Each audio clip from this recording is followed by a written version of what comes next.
it go over his head. A two-run home run for Jackson Chonik. That ball just kept carrying and carrying and carrying. Into right field. It is up and gone.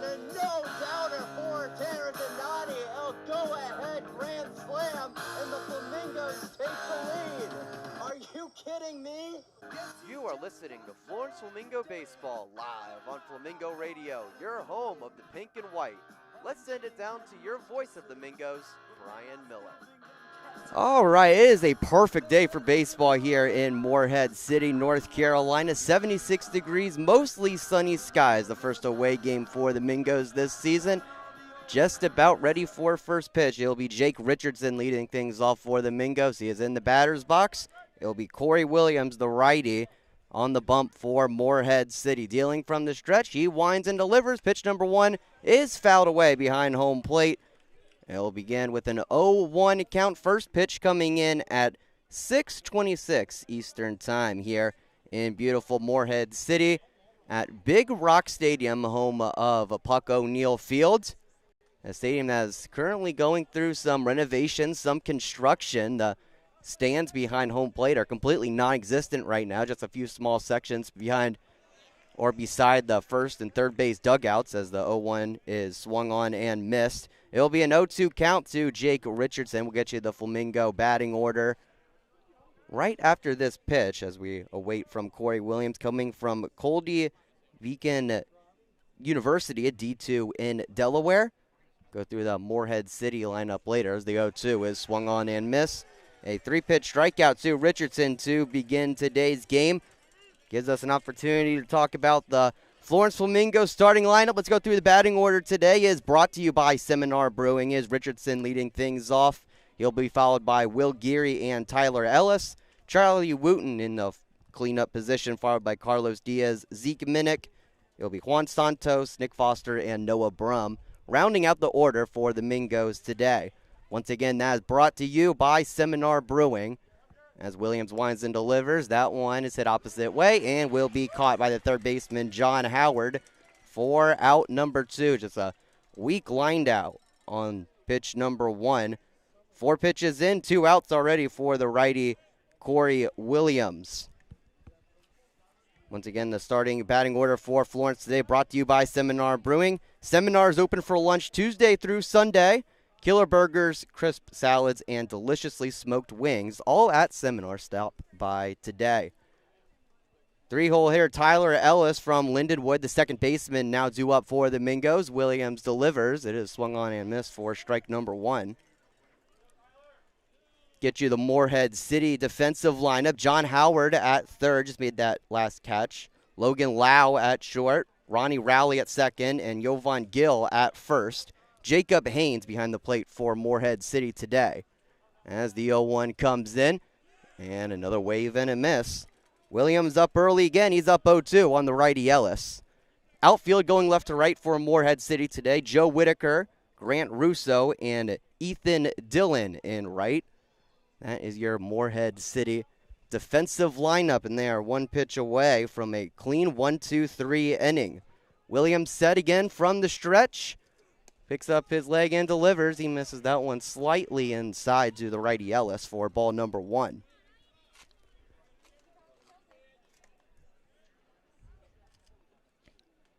Williams again coming from Goldie Beacon University, Division II school in Delaware, had an ERA of 3.64 and 81 2/3 innings pitched. 1-2. That one fouled away just beside the Morehead City dugout. Down the third base line. Count will remain at 1 ball and 2 strikes.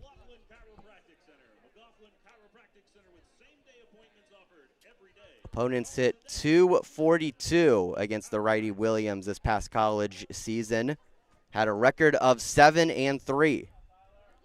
It is a Morehead City lineup that has plenty of outstanding players from the Division II level. Get more into that in the bottom half of this inning. 1-2, swung on and missed. And that's how this game will begin. Mingos go down in order. Heading into the bottom of the first. Still scoreless here in Morehead City. Hope you stay with us on the Flamingos Broadcast Network, proudly presented by the South Carolina Peanut Board.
Bottom of the first inning here in Morehead City, still scoreless. Mingos went down 1-2-3 in the top half of the inning. It will be Chris Alcorn out on the bump for Florence today. Alcorn coming from Lindenwood University, just outside the St. Louis area in Missouri. A few of the Lindenwood Lions in the lineup today for the pink and white.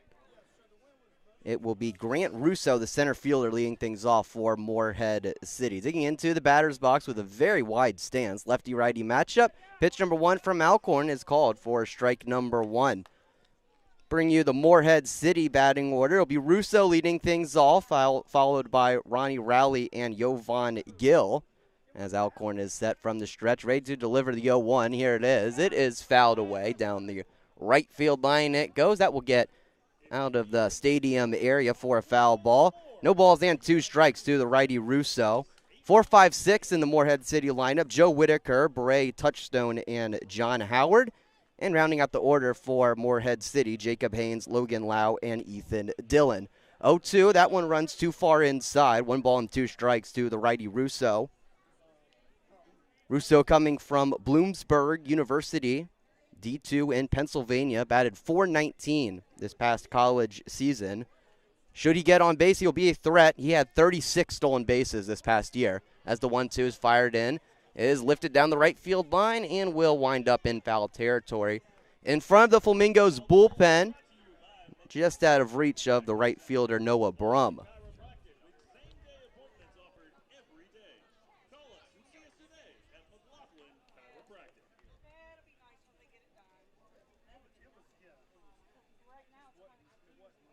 So Alcorn set again. 1 ball and 2 strikes in the count.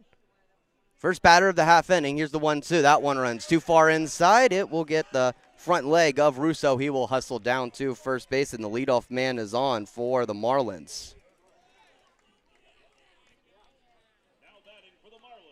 Gotta be frustrating for Alcorn there. Get yourself to a 2-strike count. Russo able to foul one away, and he's able to wear one, the leadoff man on for Morehead City. And as mentioned earlier, certainly a speedy threat. Was 36 for 41 on stolen base attempts this past college season. Would highly expect him to go sometime in this AB in the first pitch of the lefty-lefty matchup. That runs too far inside. That gets a piece of Ronnie Rowley. Back-to-back hit by pitches from Chris Alcorn, and a couple of men on for Morehead City.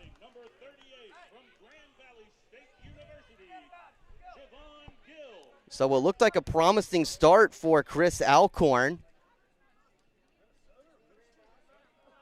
all of a sudden turns into a troubling spot.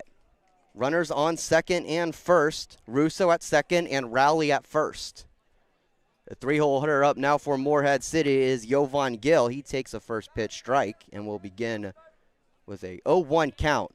Gill coming from Grand Valley State D2 school up in Michigan. Batted .382 this past season, 15 home runs, 19 doubles as hit towards the shortstop, Geary. He fumbles it around, no play to be made. And it will be 1 out on the field. It was a line out. Geary was eventually able to come up with the ball, was trying to double up the runner at second in Russo. He wasn't able to do so, and it will be 1 out in the inning. Bit of a wild play there defensively for the shortstop, Geary. Was starting to look ahead at second base as he was completing the catch. Kind of fumbled around with it a little bit, but eventually was able to make the play. First pitch comes into Joe Whitaker, is called for strike number 1. So again, runners on second and first for Morehead City. 1 out here in the bottom of the first inning. Alcorn delivers. That one finds the lower half of the zone for strike number 2.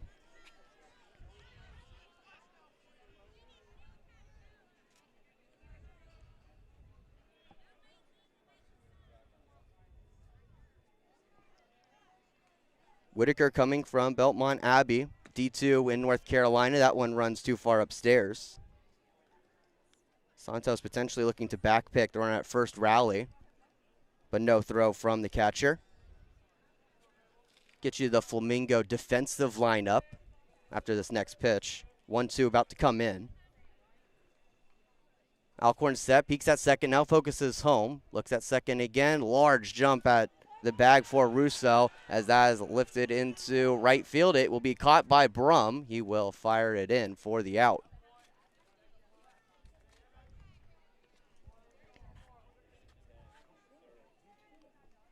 So now 2 outs in the inning gives us a chance to introduce the Mingos defensively. It'll be Juan Santos behind the plate. Infield going from left to right. Nick Foster, Will Geary, Tyler Ellis, and Charlie Wooten. And the outfield going left to right for the Mingos. Zeke Minnick, Jake Richardson, and Noah Brum. First pitch comes in. It's an off-speed pitch to Bray Touchstone, the designated hitter. It is taken for strike number 1.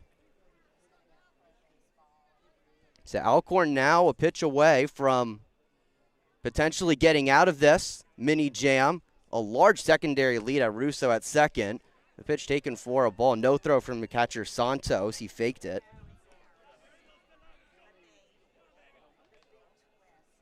For how large of a jump Russo is getting at second, I'm pretty surprised he has not just stolen third yet. I don't even think it would get a throw from Santos if he continues what he is doing. 1-1. That one runs low and in. Scooped up by Santos. Count goes to 2 balls and 1 strike. John Howard, the third baseman from Longwood, awaits in the on-deck circle for Morehead City. Alcorn looking to end the inning right here and right now. Mingos in the all-black uniforms today. Morehead City in the all-white. 2-1. Too far in.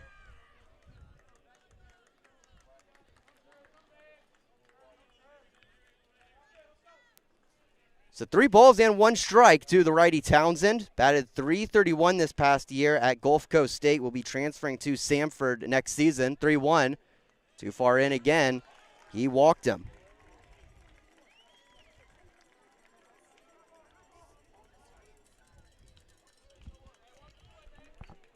So something's going to have to give here in the bottom of the first inning. Bases loaded and 2 outs. It'll either be a early deficit for the Mingos or a missed opportunity for Morehead City. It'll be up to the pitcher Alcorn and the hitter John Howard to determine what the outcome is. First pitch is swung on and missed for strike number 1. Howard coming from Longwood. Batted .276 this past college season with 16 home runs. He had the lone home run for Morehead City last night against the Zebulon Devil Dogs. Throw from the catcher. Santos sails the third baseman Foster into left field. It goes. That will bring in 1. That will give Morehead City their first run today.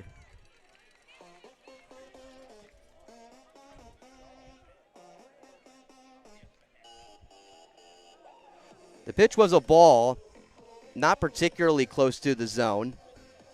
Santos trying to get out the speedy Russo again with the massive secondary lead, and the throw was way, way up.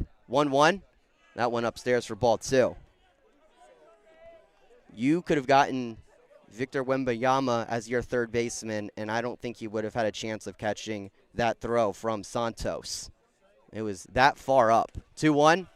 That one left upstairs again.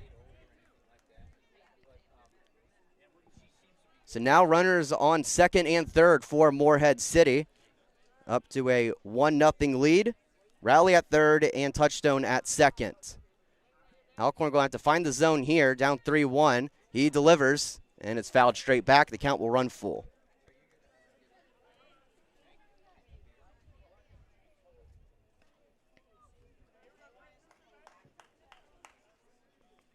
Howard with 57 RBIs in his college season at Longwood. One of the better hitters in that Lancer lineup. About to wait the payoff pitch. Lefty Alcorn is set from the stretch. He delivers. Here's the payoff. It misses low.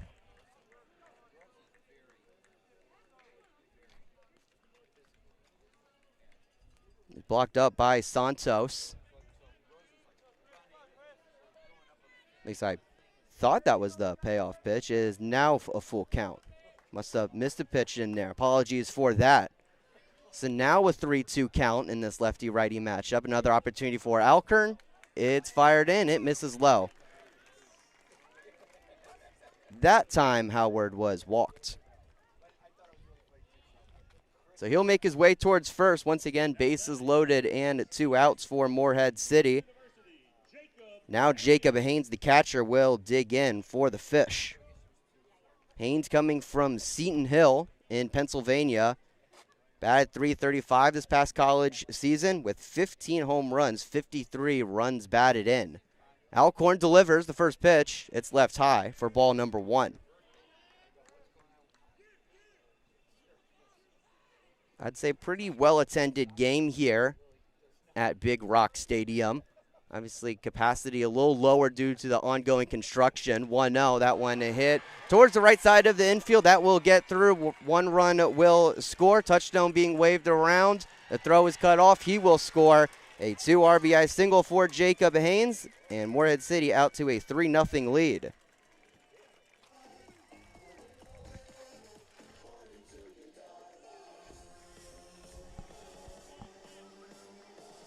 It was the first hit for the Marlins today, and it was a big one. It brought in 2 runs, as the Mingos are now down to 3-0 here in the bottom of the first inning. Logan Lau now up for Morehead City. The shortstop coming from UNC Asheville. Alcorn delivers a half swing. He did go around. He's up in the count. He's up 0-1. 2 hit by pitches and 2 walks for Alcorn so far today. The 1 hit, the last single from Haynes. 0-1. That one misses the zone. Count evens up at a ball and a strike. Mingos coming into today's game with an 0-1 record. They lost yesterday's game against Lexington County 6-2. 1 bad inning for Florence, as the 1-1 is taken for strike number 2. The 4th inning was the costly one for the pink and white. Gave up 5 runs in that frame. Ultimately too much to overcome. Pitching was solid, though. Only allowed 1 walk and 1 hit by pitch. 1-2. Swung on and missed for strike number 3. Alcorn records his first K, but not without damage done. Morehead City gets 3 runs across. After 1, it is Mingos 0 and Marlins 3 here on the Florence Flamingos Broadcast Network, proudly presented by the South Carolina Peanut Board.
You are listening to Flamingo Radio.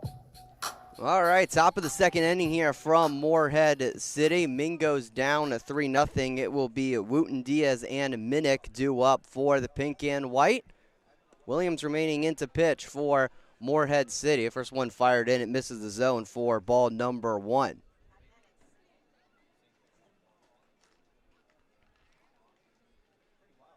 Wooten in yesterday's game 0 for 3 with a walk as the 1-0 comes in.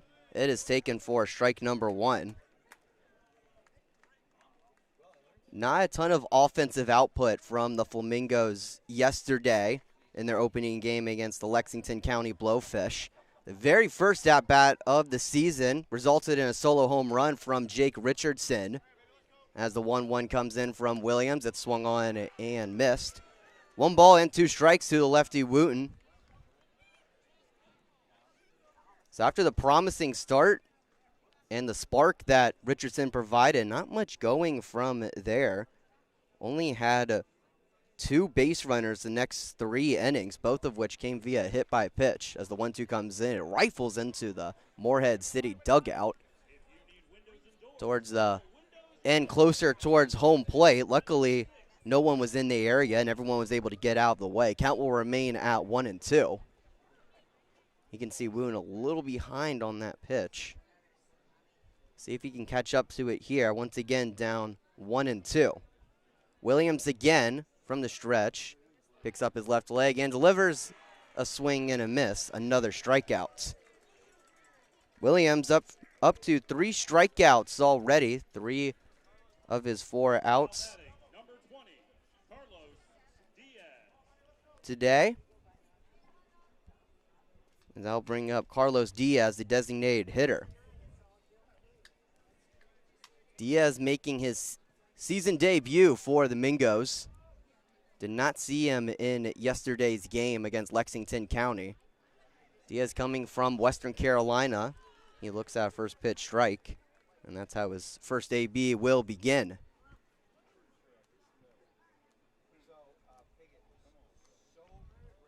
Diaz played in 10 games this past year, started 1. Didn't necessarily play often, but when he did, he played well. As the pitch comes in, it's taken for a strike. It's a 0-2 count to the righty Diaz. Diaz with a 300 batting average, on base 417, slugged 600 on the year. 3 for 10 on the season. One of his hits was a homer, though. 0-2, swung on and missed. Another strikeout for Corey Williams. Now up to 4. So it'll be up to Zeke Minnick, the left fielder, to keep the inning alive for Florence. Still looking for their first base runner today. Right now they just look a little overpowered to begin today's game. It'll be Minnick. Should he get on, Juan Santos will dig in for the Mingos. Base is empty here in the top of the second inning. 2 outs. Pitch from Williams, fired in for a strike.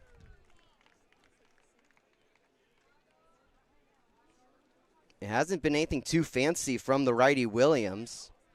It's been a fastball-heavy diet for him so far. Minnick yesterday 0 for 4.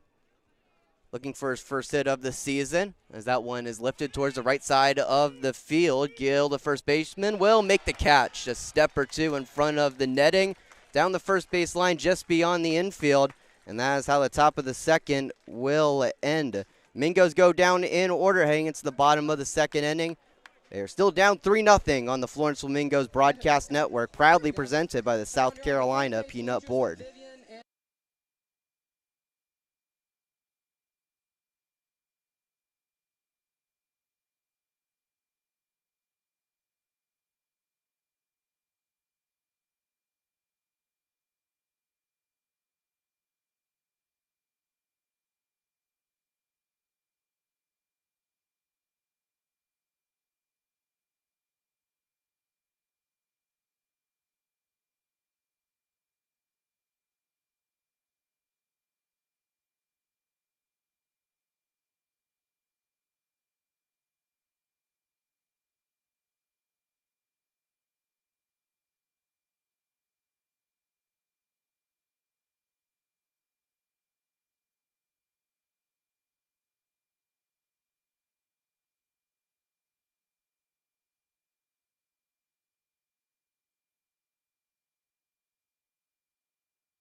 listening to Flamingo Radio. Bottom of the second here from Morehead City. It will be Ethan Dillon in the top of the order due up for the Fish. Mingo's down 3-0 as Chris Alcorn will remain on the mound for the Mingos. Alcorn coming from Lindenwood, just completed his sophomore season there. Did not throw a lot for the Lions. In fact, only threw once this past season as the first pitch comes in. It misses high. A leaping Santos had to jump up and grab it. Count will begin at 1-0. Alcorn with one appearance, one start in one inning. As the pitch comes in, is beyond the second baseman Tyler Ellis. Into the right center gap it goes. Dillon thinking extra bases. He will head into second. It is a leadoff double for him. And once again, Morehead City with a runner in scoring position. The second hit for Morehead City today. They're looking to play add-on. Already up by 3. His one appearance this season, Alcorn that is, came March 31st against Southern Illinois. Again, through one inning, gave up 1 run. Didn't give up any hits. Did have 2 walks, though. No strikeouts for the lefty. Did have some appearances in the 2025 season as the first pitch is fouled away by the leadoff man, Russo. Threw against St. Louis, May 6th of that year in the 2025 season. Threw 2 2/3, gave up 2 runs, 2 hits, 4 walks, no strikeouts. But we'll expect to have more playing opportunity here with the Flamingos as he misses high for ball number 1. So 1-1 count to Russo. Has had some trouble finding the zone to begin his outing today.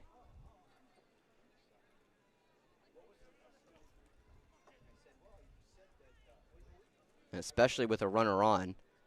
That is a problem that will have to be fixed rather quickly.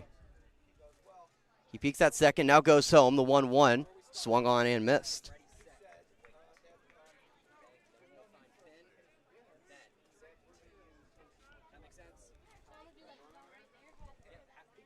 Dillon again at second. He's coming from Transylvania in Lexington, Kentucky. Had 23 stolen bases this last college season. 1-2 comes in and misses low.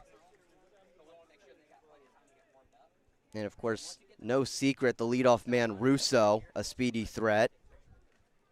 36 stolen bags this last college season and got Morehead City on the board pretty much on his own with his secondary leads. 2-2. That one just misses low. The count will run a full 3-2. Ronnie Rowley awaits in the on-deck circle. Jovan Gill awaits in the hole.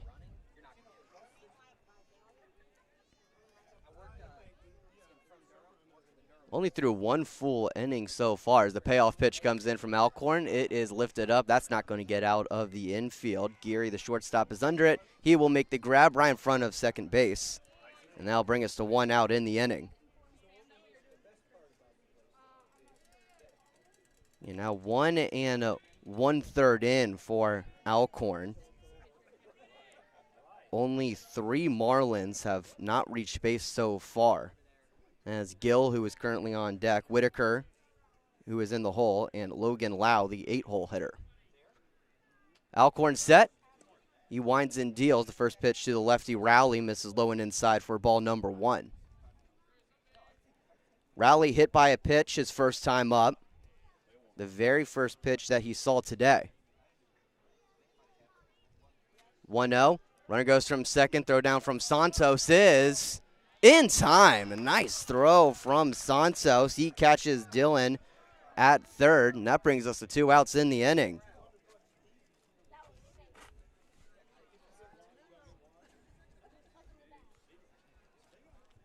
Like I said, we saw a wild throw from Santos earlier on in this game, but he does have a cannon on his right arm as that's fouled away. The count will even up at a ball and a strike. If he's able to rein it in a little bit and provide an accurate throw, not only to third but to second, he could be a really good defensive threat for this Flamingos team as the pitch comes in, is scooped up by Santos. It'll go in as a ball. 3 balls and 1 strike to Rowley, coming from Mid-America Nazarene University.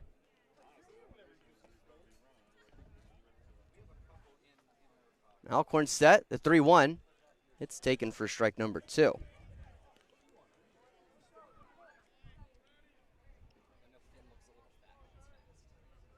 So payoff pitch coming from the lefty.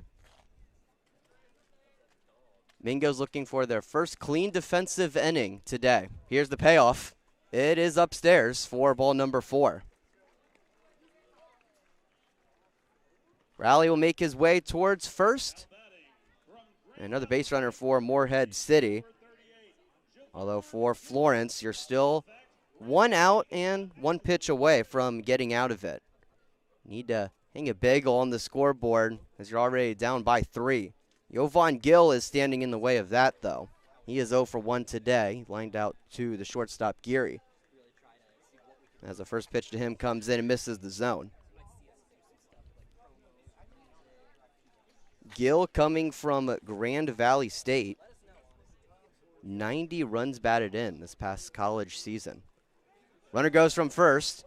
Is fouled away down the first baseline. That will get out of the stadium here at Big Rock. Count evens up at a ball and a strike.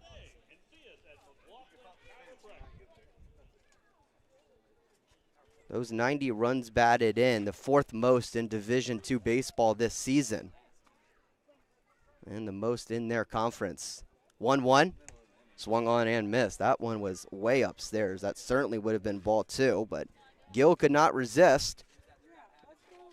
And the Marlins are down to their last strike of the inning. Alcorn set from the stretch, peeks at first, now delivers the 1-2. Just got a piece of it. Oh no, he missed. Throw down from Santos to first is in time for out number 3. All right, well, pardon me, we'll certainly take that if you're a Flamingo fan. That will go down as a strikeout for Alcorn. That is his second today, and that's how inning number 2 will end. After 2, Mingo's down by 3 here on the Florence Flamingos Broadcast Network, proudly presented by the South Carolina Peanut Board.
You are listening to Flamingo Radio.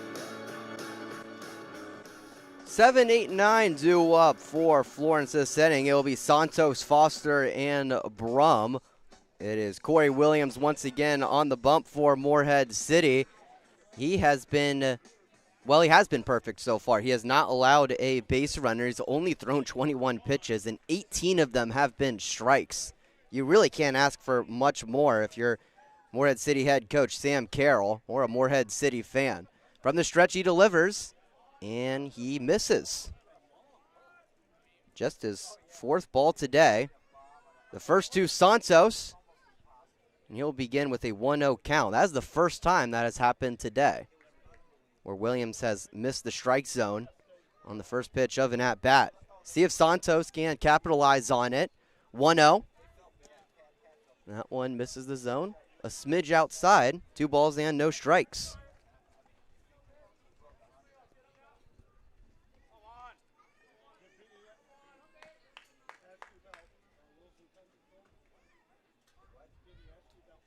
Santos, of course, looking to build off of the positive momentum he built defensively in the last half inning. 2-0. That misses low. 3 balls and no strikes to Santos.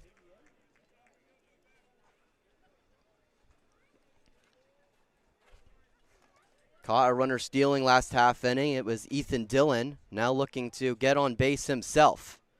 Have to think the red light is on here. We'll see, though. 3-0. And it is called for a strike. Santos didn't necessarily think so. Made a step or two towards first base. Home plate umpire said, not so fast. We'll call that one a strike. See one more pitch at the minimum. Williams again fires it in to 3-1. That one, a similar result.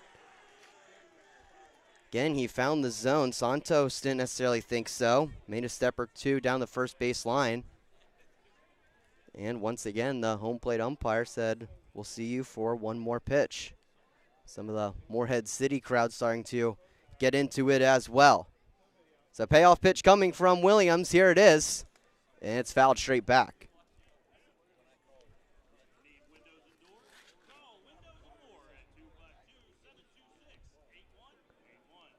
Santos yesterday 1 for 3 with an RBI single. Was also hit by a pitch. His on-base percentage of .500, tied for the best on the team through one game. Looking to get on once again. 3-2 coming from the righty Williams. He's set, winds and delivers. It is lifted up towards the left side of the infield into shallow left field. And the catch will be made by the shortstop Lau for out number 1.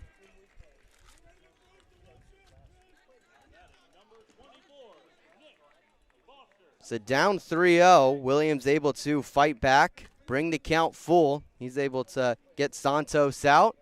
7 up, 7 down for him so far. As that brings up the third baseman, Nick Foster, for the pink and white. I say that's not technically true today. Mingo's wearing the all-black uniforms. As the first pitch is fired in, it's a wave and a miss from Foster.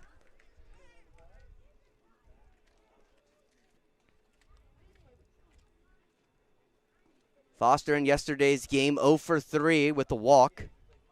He also grounded into a double play and had 2 strikeouts. Looking for his first hit of the season, 0-1, a wave and a miss.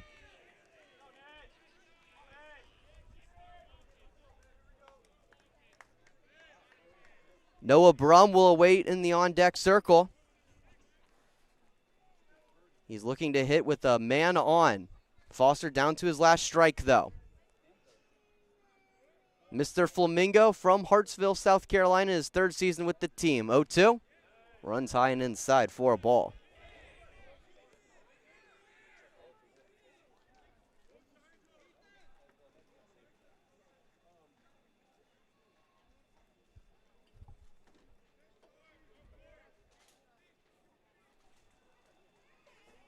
After a little break, Williams is set once again, ready to deal the 1-2. Here it is. That one hit right towards the shortstop, Lau.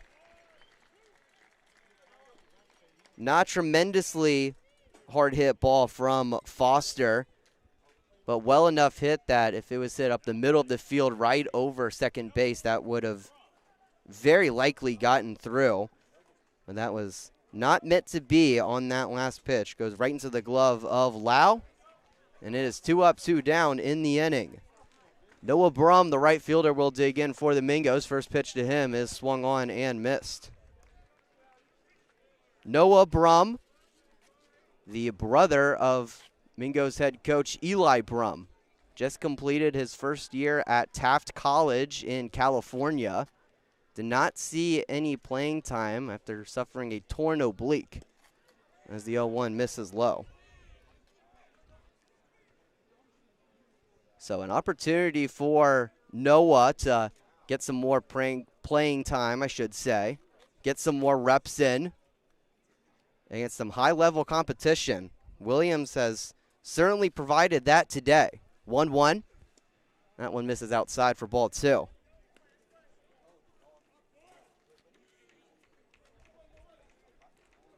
Prior to this inning, Williams had not had an at-bat where he had thrown 2 balls.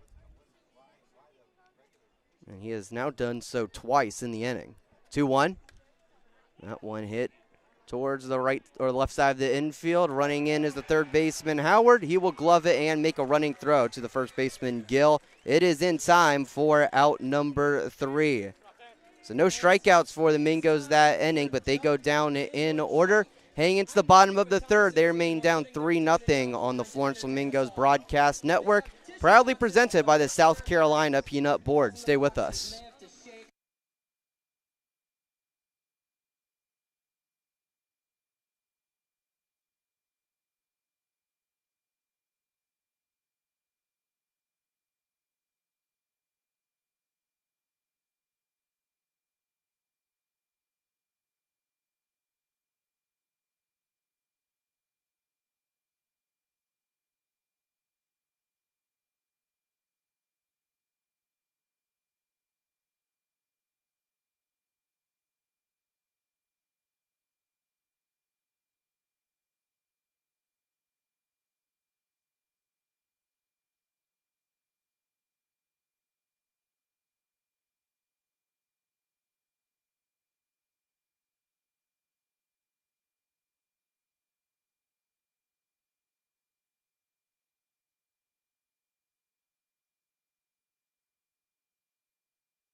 You are listening to Flamingo Radio.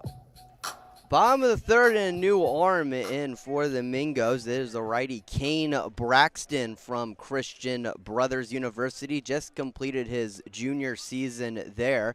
He spent his first 2 years at Indian Hills Community College in Iowa and transferred to Christian Brothers in Memphis, Tennessee for this past season. Made 12 appearances and 5 starts this past college year.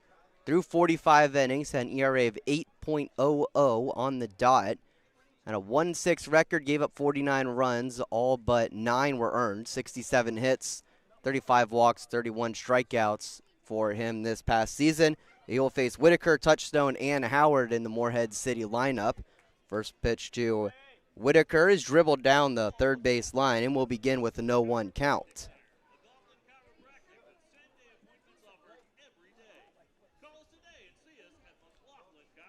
Braxton from Lawrence, Kansas, home of the University of Kansas, as the 0-1 gets a wave and a miss. He's up 0-2. And Lawrence, Kansas, certainly a busy baseball area, especially this weekend and this season. The Kansas Jayhawks have had an awesome year, Big 12 champions in the regular season. 0-2, swung on and missed into the dirt. Santos will throw it to first. It is in time. A 3-pitch strikeout for Braxton. A very nice debut for him as the Flamingo. So 1 up, 1 down for him. That'll bring up Bray Touchstone. Kansas was in action as we were pulling in here to Morehead City. And we're taking on the Northeastern Huskies. At least I'm pretty sure they are called the Huskies. 95% sure of that. And Kansas did end up winning that game 6-3. As Touchstone digs in to the batter's box for Morehead City. First pitch to him is popped straight up behind home plate. Is there enough room for Santos? There is not. Just beyond the protective netting behind home plate, and we'll begin with a 0-1 count. No, it's still early, but we have seen some very entertaining games in the Division I men's baseball tournament. On the bus right here, we had squeeze play on, a lot of good games. Kentucky Wildcats getting a 6-5 win over Wake Forest. East Carolina winning 7-3 over Tennessee. And that's fouled straight back for strike number 2. The Pirates beating the Volunteers in 14 innings. I mean, you want to talk about an offensive performance. How about the Georgia Tech Yellow Jackets? They put up 22 runs on UIC. And it wouldn't be an NCAA tournament without upsets. How about the 4-seed Little Rock with a 7-4 victory over Southern Miss, as the 0-2 is high and inside for ball number 1. Another hosting team, number 4 overall Auburn, losing to the Milwaukee Panthers 13-8. And looking at the scores right now, my goodness, the number 1 overall seed, the UCLA Bruins, as the 1-2 misses the zone, the count evens up. Lost their opening game to St. Mary's 3-2. What an upset that is. I did not know about that until just now. UCLA, I believe, only lost, I think it was 6 games in the regular season. 2-2. Swung on and missed. Back-to-back strikeouts for Kane Braxton, up to 2 outs in the inning.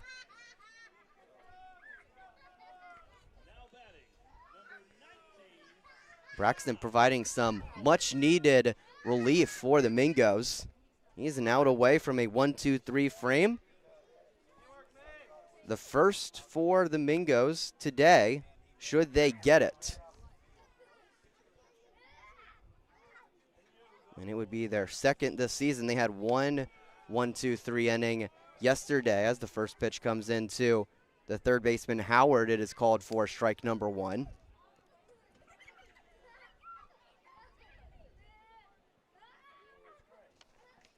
Blake Holhauser providing a 1-2-3 frame in last night's game as there's a wave and a miss from Howard. Braxton is a strike away from doing the same. He has been dealing so far. He's set again from the stretch, focusing home. Howard set, here's the 0-2. Too far inside, maybe a little high as well. So 1 ball and 2 strikes to John Howard, coming from Longwood. He is 0 for 0 today. He walked his first time up. Down to his last strike, in the last strike of the inning for Morehead City. Here's the 1-2 from Braxton. It is fouled away down the right field line.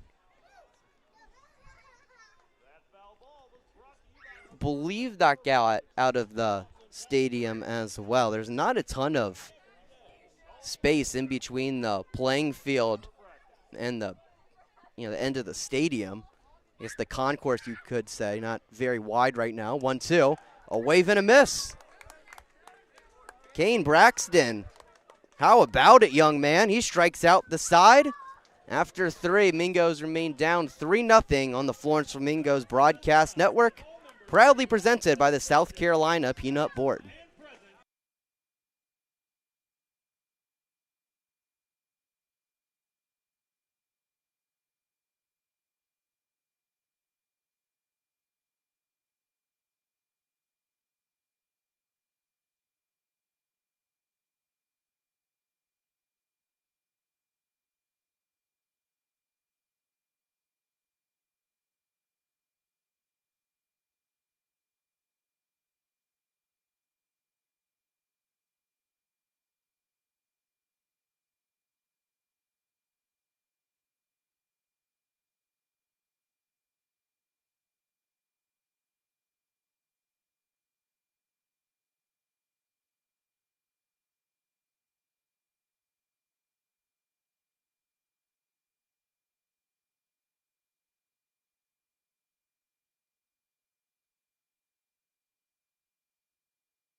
You are listening to Flamingo Radio. Top of the 4th inning here from Morehead City. It will be the top of the order up for Florence, Richardson, Geary, and Ellis. Again, Florence still looking for their first base runner today. Corey Williams has pitched an excellent game thus far through 3. He's been uber efficient. 36 pitches in, 27 strikes. Did throw 6 balls last inning, though. I'm certainly not going to say it was a bad frame for him, though. He did retire the Mingos in order, looking to do it once more. As that is hit off the bat of Richardson into right field. And a running right fielder, Dylan, will make the grab right at the foul line for out number 1.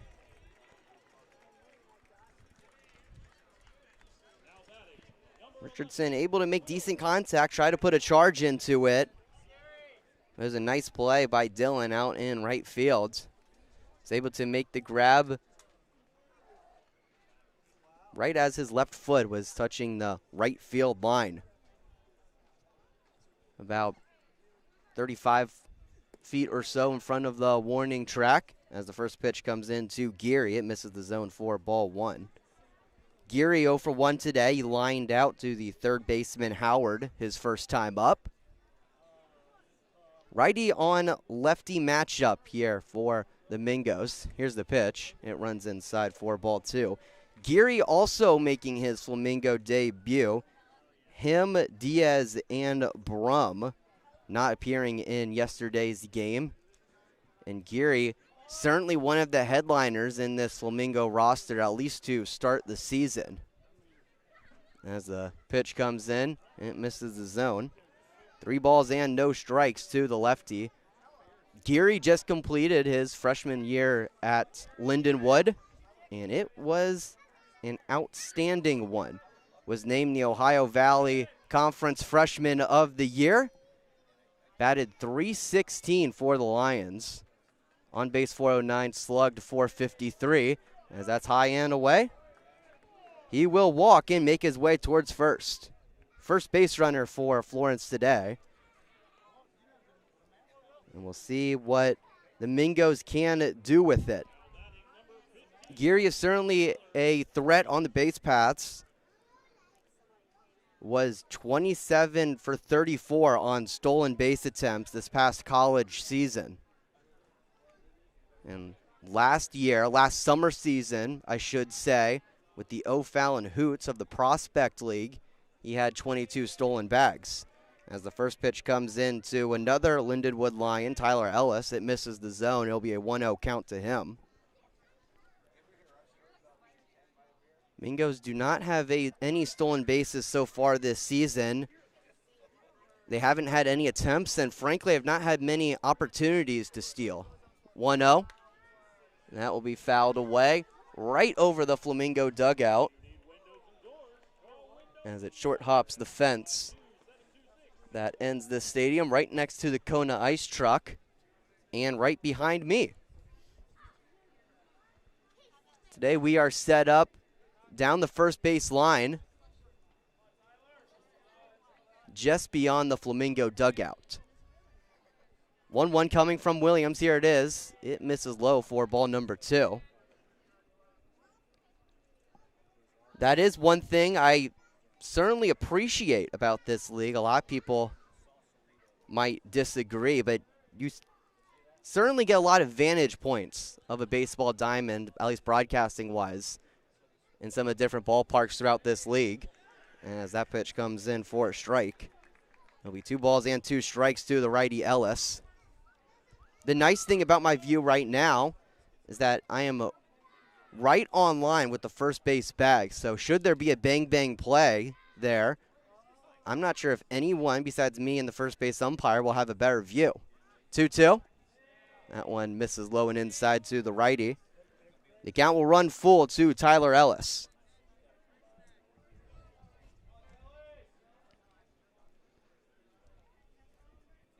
Charlie Wooten waits in the on-deck circle. Carlos Diaz in the hole for Florence.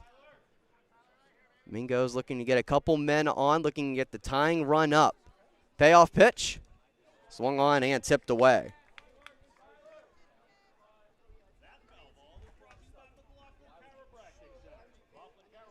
Do not see any action in the Morehead City bullpen. Certainly can't blame them with the way that Williams has been pitching so far. Obviously, you have to be aware of pitch counts in any summer league, as there's a pickoff attempt at first, and Geary's able to get back.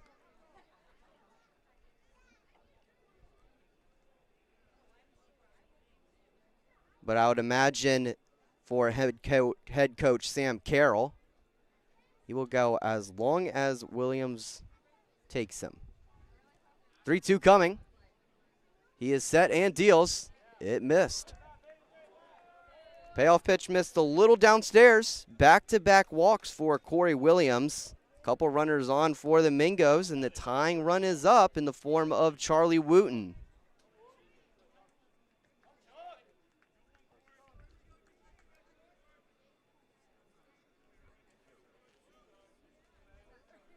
Wooten yesterday 0 for 3 with a walk. Also had a fly out, ground out, and strikeout. Looking to get on once again. Mingos with their best opportunity yet to get on the scoreboard and break into the 3-run deficit.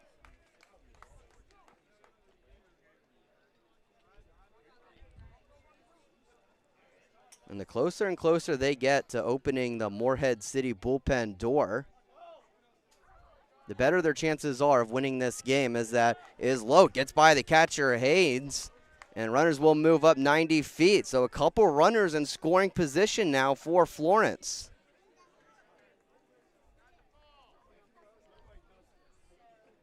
And all of a sudden, Williams having some trouble with his command. He's having trouble finding the zone. Time called on the field. It'll be a visit on the mound.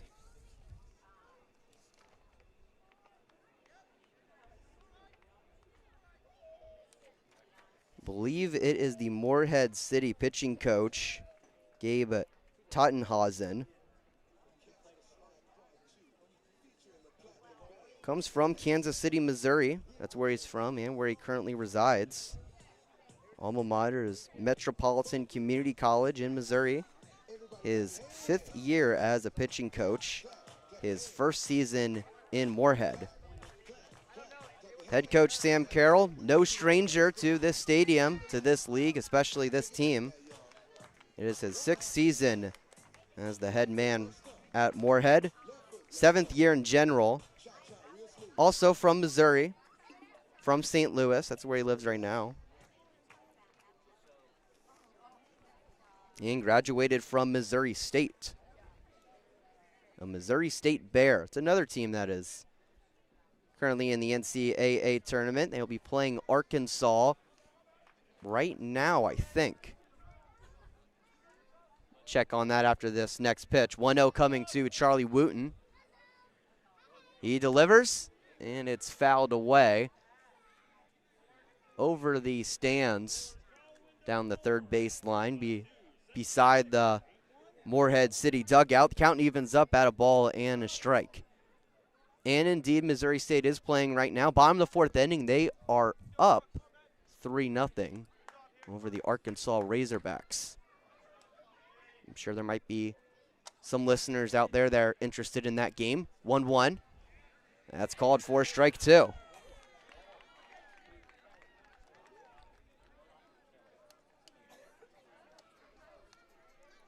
So 1 ball and 2 strikes to the lefty Charlie Wooten. He is 0 for 1 today. Struck out swinging his first time up. Williams has had an outstanding day so far, in a little bit of trouble though. Here's the 1-2. That is hit towards the second baseman rally. He will throw it to first. It's scooped up by Gill for the out. Geary will score from third though. It is an RBI for Charlie Wooten, and the Mingos are on the board.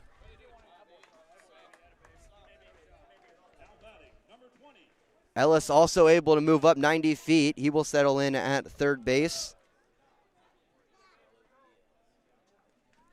But Charlie Wooten able to get a run in and start to dig into the deficit. And everyone in the Flamingo dugout giving him a high five as he comes in, as they absolutely should. First pitch to Diaz, misses low for ball 1.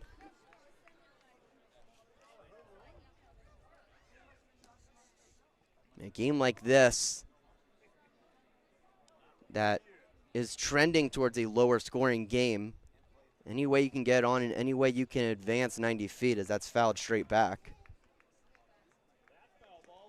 you will certainly take. Although 2 outs in the inning for Florence, it will be up to Carlos Diaz to get one past the infield into the outfield grass and allow Ellis to score from third. Diaz today 0 for 1, struck out swinging his first time up, as that one is lifted down the right field line. And will wind up in one of the party areas here at Big Rock Stadium. 1 ball and 2 strikes to the righty. Should he get on, Zeke Minnick will dig in for the Mingos. Williams set from the stretch, the 1-2. That one lifted down the right field line and into foul territory.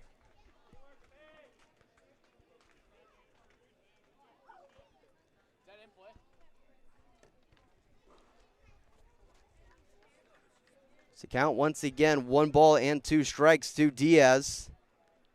Trying to stay alive, trying to bring in Ellis from third. Mingo's down 3-1 here in the top of the 4th inning. Williams delivers. That one popped up into the infield. Rowley will come in from second. He will make the catch, and that is how the top of the 4th will end. Florence able to get on the board, though. Charlie Wooten able to bring in a run heading into the bottom of the 4th inning. Mingo's down 3-1 on the Florence Flamingos Broadcast Network. Proudly presented by the South Carolina Peanut Board. Stay with us.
Mingo's ready to start the bottom of the 4th inning. Kane Braxton will remain to pitch for the men in pink.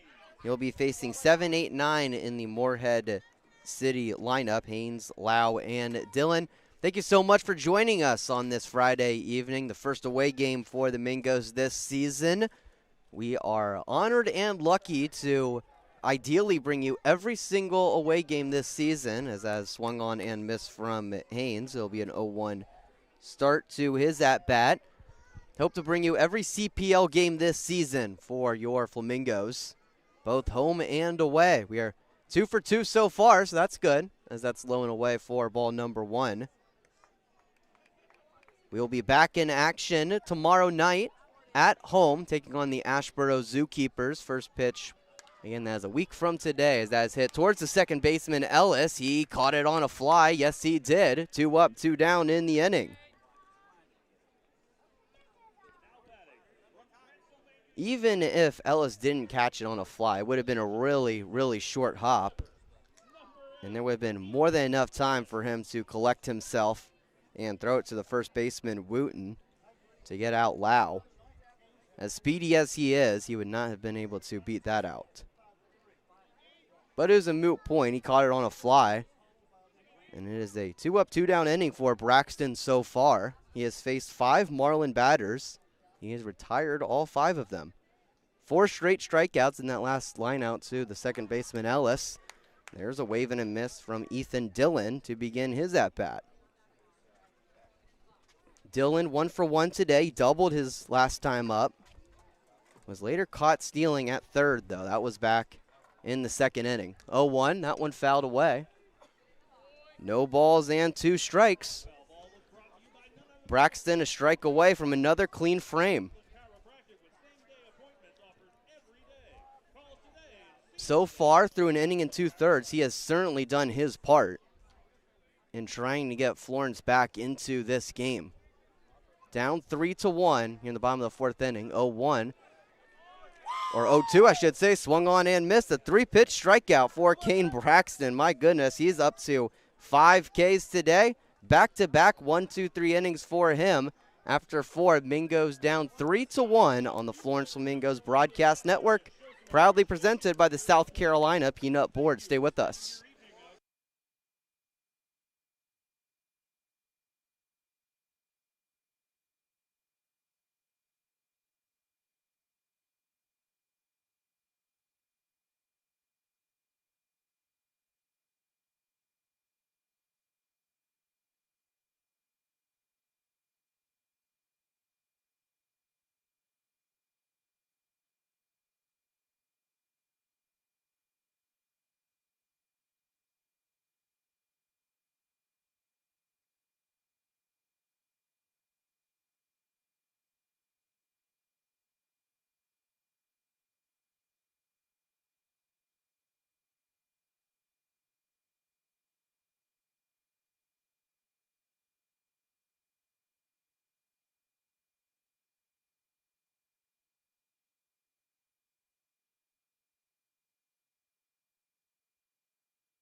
Top of the 5th inning from Morehead Stadium. It'll be Minnick, Santos, and Foster due up for Florence. Once again, Corey Williams remaining in the pitch for Morehead City. He's been very good so far, but Florence trying to get to him a little bit. They still don't have a hit, though, and he will get on base. That pops out of the glove of the third baseman, Howard. Minnick will make his way towards first. I highly doubt that will go down as a hit for him, but regardless, it's a base runner. Hit or air doesn't necessarily matter. You'll take it either way if you're Eli Brum or a member of his flock. And now the tying run up in the form of Juan Santos.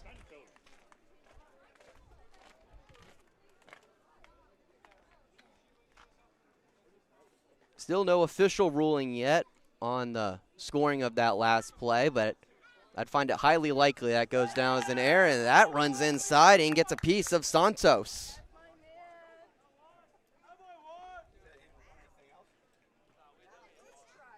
So on the first 2 pitches of the inning, 2 Mingos are able to get on base. One via an error and one via a hit by pitch. Now I'll bring up the third baseman, Nick Foster, with a couple runners on to work with. Runners on second and first for Foster.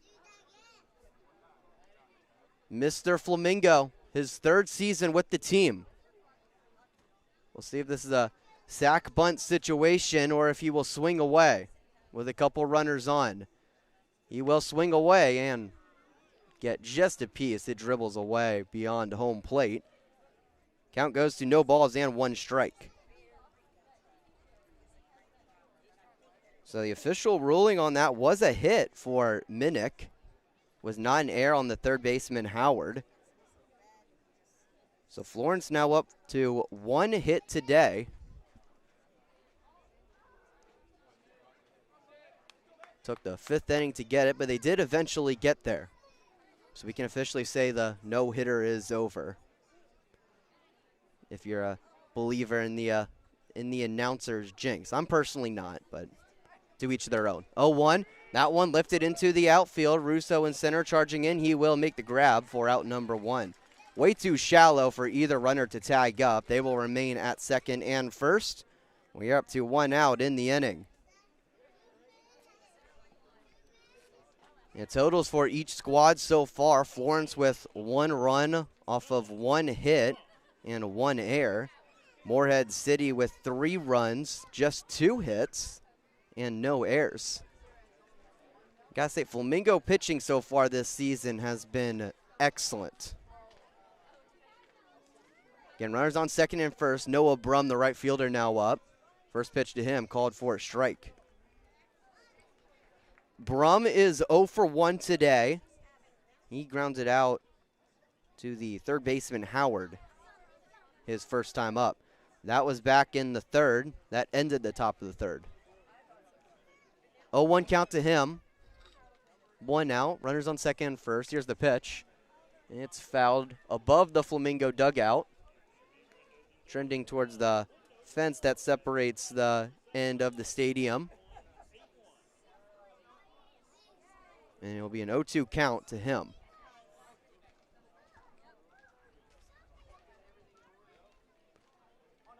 Williams again set from the stretch. Peeks at Minnick at second. Staring at him. Now goes home. Here's the pitch. It misses low for ball number 1. There is action in the Morehead City bullpen. It is a lefty warming up. Can't see his number even with my binoculars on. So can't tell exactly who it is. We'll try to get a better peek at him later. Perhaps after this pitch. 1-2. It is taken for strike number 3. Williams able to find the lower part of the zone. Gets himself a very crucial strikeout. Now up to 6 Ks in his outing today. And he is 1 out away from getting out of the mini jam.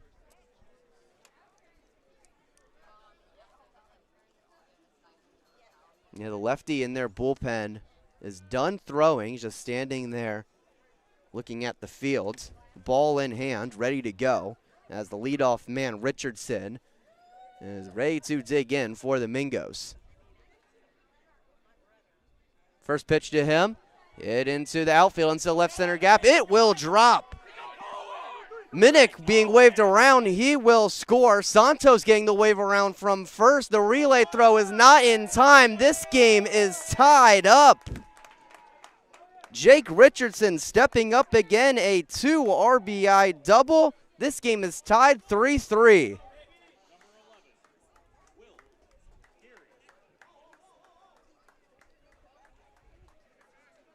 Goodness gracious. Jake Richardson has been the man for Florence these past couple of nights. His very first at-bat as a Flamingo, a solo home run against Lexington County. And now he gets a crucial double in the left center gap. That brings in a couple runs. This game is tied at 3 runs apiece with Will Geary now digging in. First pitch to the lefty, swung on and missed. Geary 0 for 1 today. He walked his last time up. Would later come in to score off of the ground out from Charlie Wooten. Faces an 0-1 count. Anything in the outfield should allow Richardson to score from second. 0-1. It's fired in for a strike.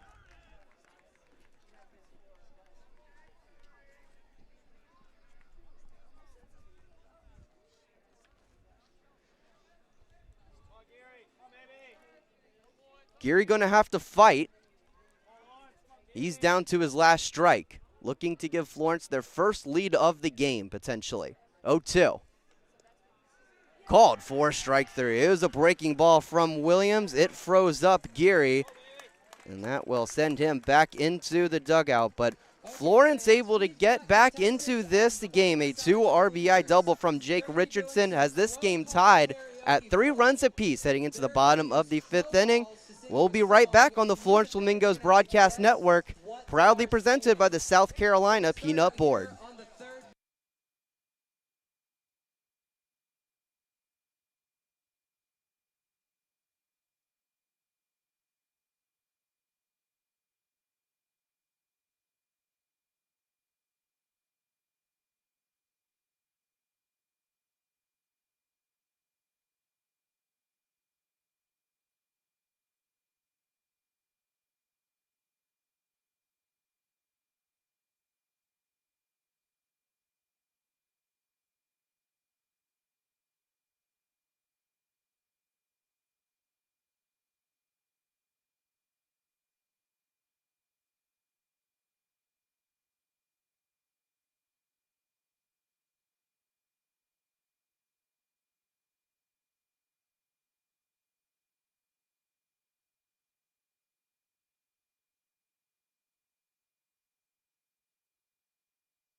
You are listening to Flamingo Radio.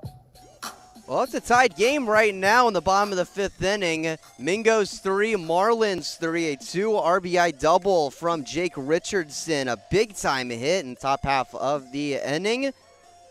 Mingos with new life trying to break the tie, and they are being led by Kane Braxton on the pitcher's mound. Has thrown the last 2 innings for the Flock. He has not allowed a base runner through 6 batters. He has 5 strikeouts. Facing the top of the order, it is Grant Russo digging in for the 3rd time today. He looks at a first pitch strike. Russo today 0 for 1, hit by a pitch his first time up. And popped out to the shortstop Geary, his last 0-1. That misses low. Count evens up at a ball and a strike. Russo, Rowley, and Gill due up for Morehead City.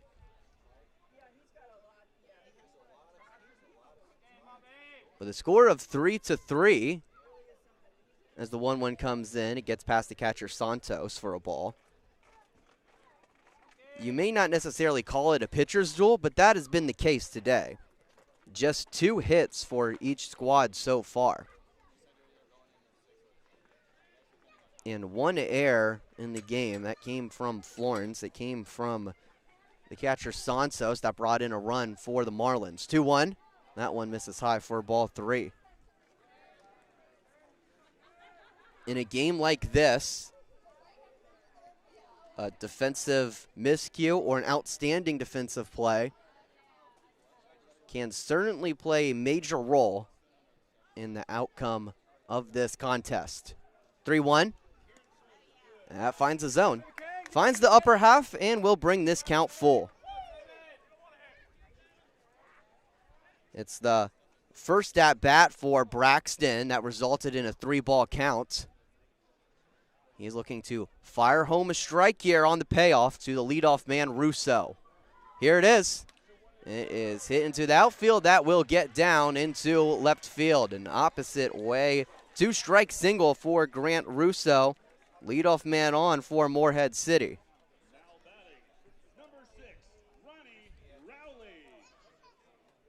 So I'll bring up the 2-hole hitter, the second baseman, Ronnie Rowley. Rowley 0 for 0 today, but has gone on in both of his plate appearances. 1 via a hit by pitch and 1 via a walk. Looking to continue his trend, Russo goes from first. Here's the throw down from Santos. It is offline, and he is safe.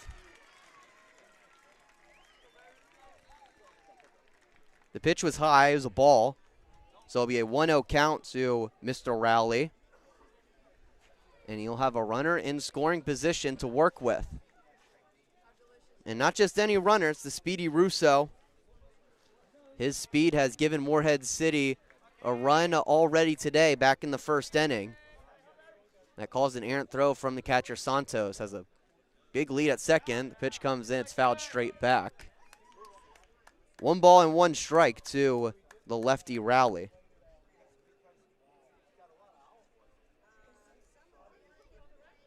Coming from Mid-America Nazarene University, NAIA school in Kansas. 1-1. Misses low for ball 2. Rowley had more triples than homers this season. And he had 12 homers. He had 13 triples and 10 doubles. Batted .424. That is quite the statistic. Pitch. That one misses high. 3 balls and 1 strike to Ronnie Rowley. Jovan Gill will step into the batter's box should Rowley get on. Russo continuing to dance at second. The shortstop Geary creeping in behind him. He will retreat. The pitch comes in. It is called for a strike. So full count to the lefty Rowley. Back-to-back at-bats that have resulted in full counts. The last one resulted in a single for Russo.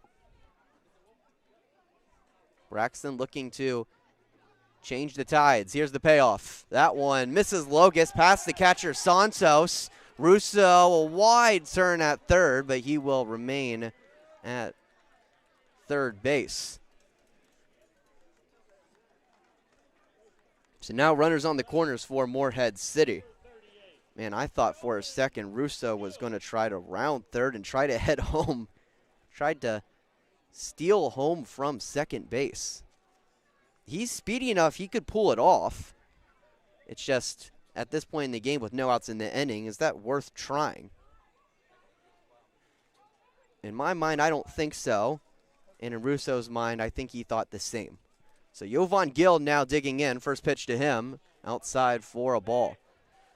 This seems like a moment where a pitching visit might be needed for Florence, just to check in on your righty Braxton. He was perfect through his first 2 innings of relief, did not allow a base runner, had 5 strikeouts. Could not have asked anything more out of him. As he is set from this stretch, runner goes from first. The 1-0 is fouled away. So Rowley will make his way back to first. Once again, it will be runners on the corners for Morehead City.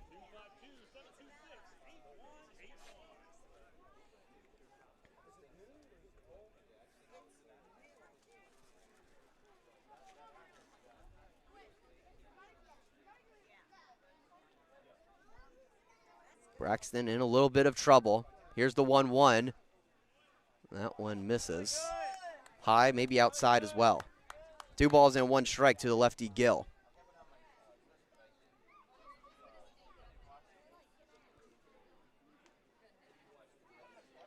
Infield playing back, even the third baseman Foster playing away from the line as well against the lefty. As the 2-1 comes in, it's fouled away. The count will even up.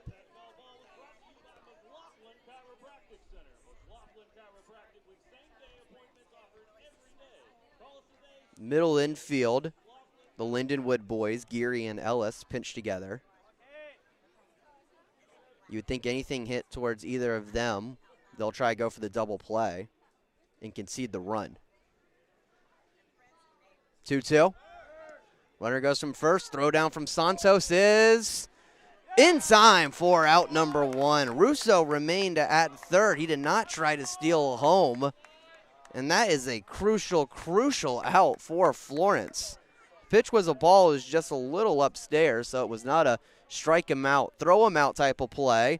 But you'll certainly take the throw him out in this instance, as that gets you a great start to getting out of this jam. And a huge payoff pitch coming to Jovan Gill. Looking for out number 2. Here's the pitch. It misses low and inside. So Gill will take the walk. He'll make his way towards first. And once again, it will be runners on the corners for the Flamingos. Double play option is important, though. If they get one, it would end the inning.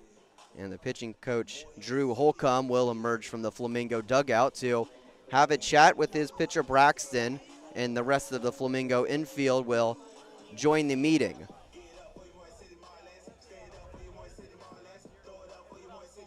Holcomb, with his first season here in Flowtown, an assistant at Guilford Tech Community College. It's a short meeting, a quick chat with Braxton and the rest of the infield. You ever think going through a few situations, including but not limited to if Gill will try to steal from first.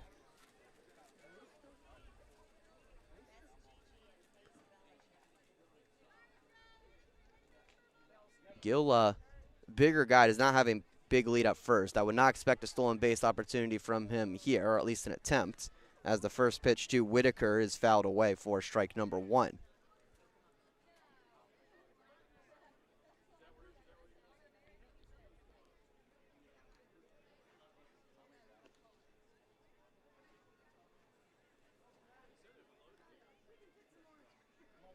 Oh, 1. That one hit into left field. Minnick drifting back. He is not able to get to it. It hits the wall. Throw down to third is not in time. A run will score in Russo, and Morehead City takes back the lead. An RBI double for Joe Whitaker.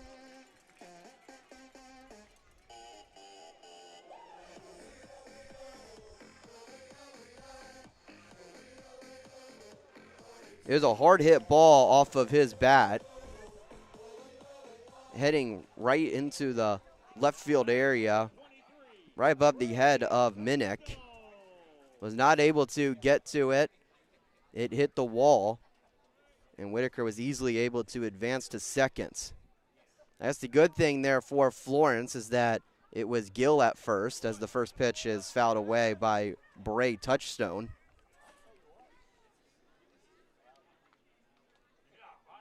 And not a different runner at first instead of Gill. Maybe a speedier option would be able to score from first, and it could be a 5-3 lead for Morehead City. Instead, it is just 4, just a 1-run lead, at least for now. As the 0-1 misses low and outside, the count evens up at a ball and a strike. Touchstone, the DH, spent this last year at Gulf Coast State, will be transferring to Samford. He is 0 for 1 today, walked his first time up, struck out swinging his last. As that is lifted up into shallow right field, the second baseman Ellis drifting back, he will make the catch. No tag up from Gill at third, and that brings us to 2 outs in the inning.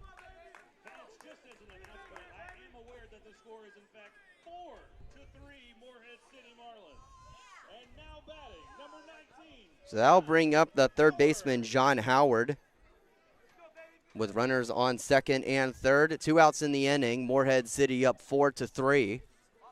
The scoreboard here at Big Rock Stadium just changed. Okay. It did say 3-3. They just added a run for the hometown Marlins and got a nice cheer from their supporting section. Braxton delivers the first pitch. It's an off-speed one, and it drops in for a strike.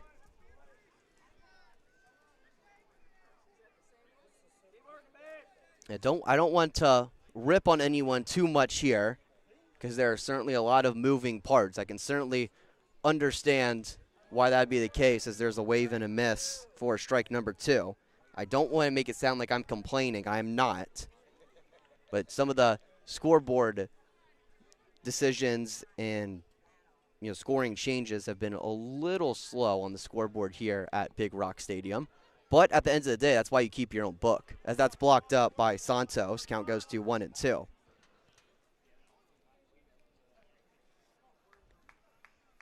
As a broadcaster or just as a fan, keeping your own book, very therapeutic in a way.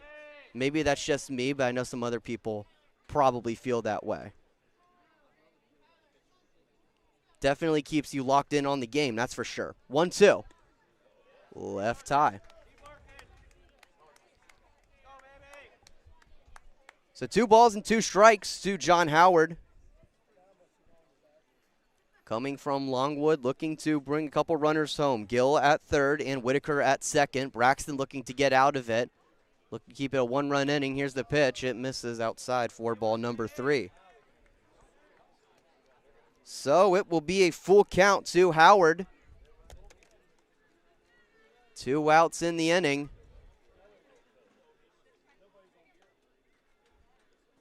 Big pitch coming here from the righty. Can he find the zone? The payoff.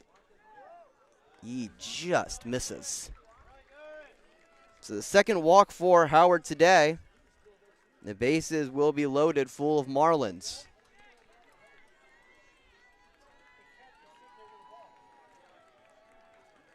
Man, just a little outside, I think, to Howard on that 3-2. I will say down the first base line, you can tell height, can't necessarily tell inside or outside, as well as other places in the ballpark. We just know it's a ball. That's all that really matters, as the first pitch comes in to Haynes, and that is a ball. That one I could say was low. So 1-0 count to Haynes. He has 2 RBIs today. They both came in the first inning. via a 2-run single. That helped extend the Morehead City lead to 3-0, as there's a half swing and a miss. And the count evens up at a ball and a strike. Something will have to give here. Bases loaded and 2 outs. Either the inning will end or Morehead City will grow their lead. Here's the 1-1. That one a hit in the gap between third and the short. Into left field it goes. 1 run will score. Another being waved around. He will score standing up. That is a 2 RBI single for Jacob Haynes. His second today, and Morehead City up 6-3.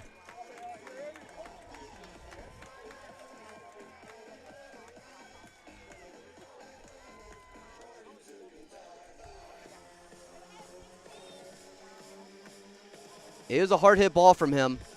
Not much you could do there if you're Braxton or the Flamingos defense. And it looks like that will be the end of the road for Kane Braxton. Drew Holcomb will emerge from the Flamingo dugout, take the ball away from the righty. It will be a new arm in for the Mingos. We'll tell you who it is after this break here on the Flamingos Broadcast Network, proudly presented by the South Carolina Peanut Board.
New arm for the Mingos is the lefty Jackson Campbell. Saw him last night, and we will see him again tonight. Pardon me, that is not Jackson Campbell. That is Sam Driscoll. That is another lefty for Florence, and another Lindenwood Lion out for the Mingos. Wrapping up the day for the first reliever, Kane Braxton. He got through 2 2/3, gave up 3 runs and 3 hits. All of those runs were earned. He had 3 walks and 5 strikeouts. Was perfect through the first 2 innings. Not so much in the 5th. Slowed down a little bit when he gave up those runs. Marlins started to get to him a little bit as he faced the top of the lineup and the rest of the lineup for the second time. Book is still open on him. He is responsible for Howard at second and Haynes at first. Driscoll, lefty, as mentioned earlier, from Lindenwood, from Mount Zion, Illinois, just completed his freshman season at Lindenwood. As the first pitch comes in, it's high and away to Logan Lau for ball number 1. Driscoll, a two-way player for the Lions. Didn't pitch often for them, made just 5 appearances and threw just 3 innings, gave up 4 runs and 7 hits, had 1 walk and 4 strikeouts, but the coaching staff was very high on him, as that's left upstairs for ball number 2 by Lau. Did see Driscoll last night in center field. He went 1 for 4 with a double and made an outstanding defensive catch where he slid in to get a fly ball, 2-0. That misses outside for ball 3. And after that, fired a seed to the first baseman, Charlie Wooten, to get a double play.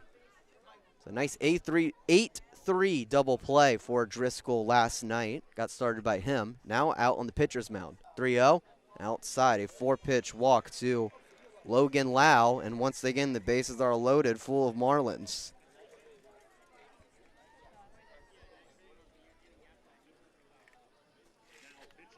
This is a Morehead City lineup that can explode at any moment. As you can see through the talent throughout their batting order. That was certainly the case last night in their opening game at Zebulon. They were down 4-0 to the Devil Dogs after 2, with the 9-hole hitter Ethan Dillon now digging in for them. He waves and misses for strike number 1.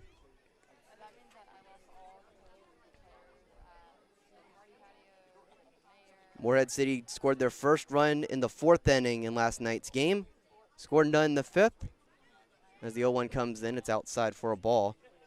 And the Marlins put up 12 runs in the 6th inning of that game last night in Zebulon. But winds up being a 15-5 run rule win for them. 1-1, fouled straight back. Count goes to 1 balls and 2 strikes.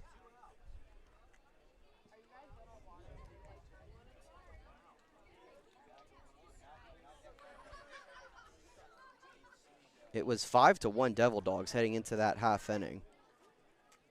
And as you could probably imagine, if you give up 12 runs in an inning, that's pretty deflating, and that was the case for the Devil Dogs last night. They gave up 2 more in the 7th to eventually get run ruled, as the 1-2 was left high for a ball. 2 balls and 2 strikes to Dillon. Coming from Transylvania University in Lexington, Kentucky. As he fouls that one straight back once again. Count will remain at 2-2. The Pioneers. Know some people that went to that school. Either went there or coached there. Driscoll set. He goes home, the 2-2. That one fouled straight back. Over the home plate stands if they were there. They are not right now, as Big Rock Stadium is currently under construction, going through some renovations. Getting a new press box, I believe, once everything is done. 2-2. That one chopped down the third baseline, past the third baseman Foster, into left field it goes, into the corner. Howard will score, Haynes will score, Lau will get held up at third, and Dillon will remain at second. Now an 8-3 lead for Morehead City.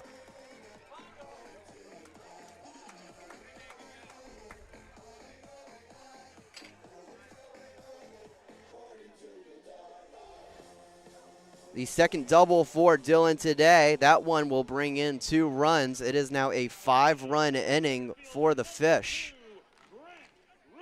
And it just looked like the third baseman Foster was kind of in between. He wasn't sure if he wanted to charge in to backhand it or take a step or 2 back to make sure that doesn't go into the outfield. He was a little indecisive, and that's why that ball ended up going into the outfield. So the lineup will officially turn over. The man that led off this inning will dig in for the second time in Grant Russo. He looks at a first pitch strike as an 0-1 count to him. And the 0-1 misses outside. The count evens up at a ball and a strike. Lau now at third and Dillon at second for Morehead City. Mingos need to stop the bleeding right here, right now. If you're up to Driscoll, as that's left outside for ball number 2.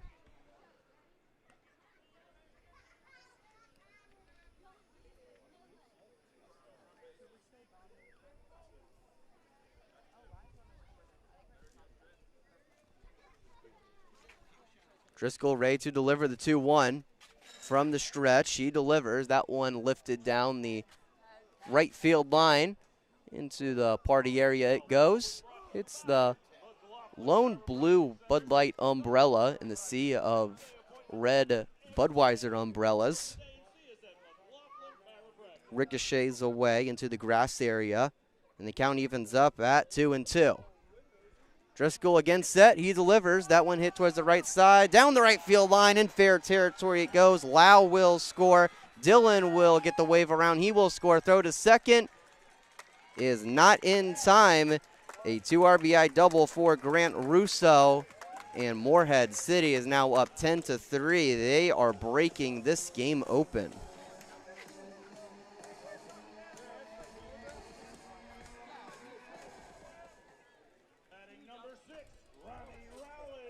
So that'll bring up Rowley, the second baseman.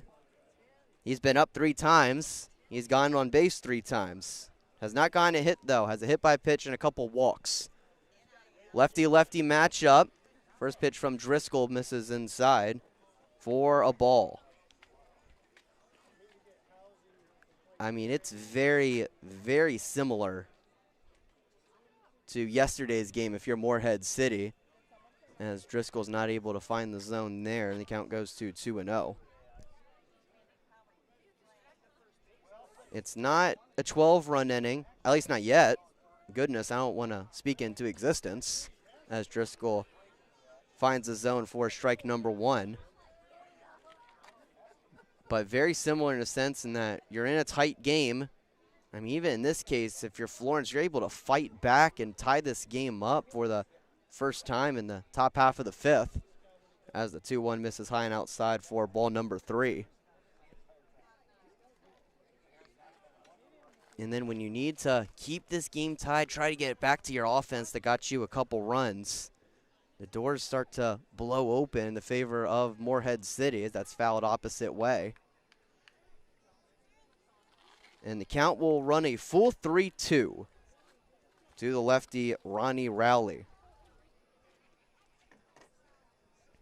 Jovan Gill will step in should he get on. Here's the payoff pitch from Driscoll. It misses high for ball number 4. Squirted out the glove of Santos, but did not go far away enough for Russo to try to steal third. He will remain at second. Rowley now at first, and Jovan Gill digging into the batter's box for the Marlins. Gill today, 0 for 2, has a line out, a strikeout, and a walk.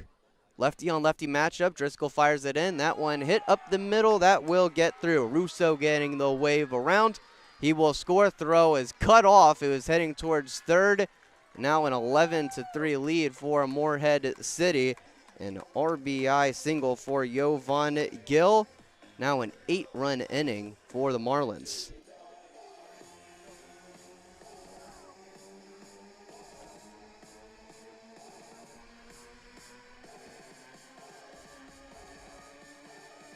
Looked like a strong throw from Richardson.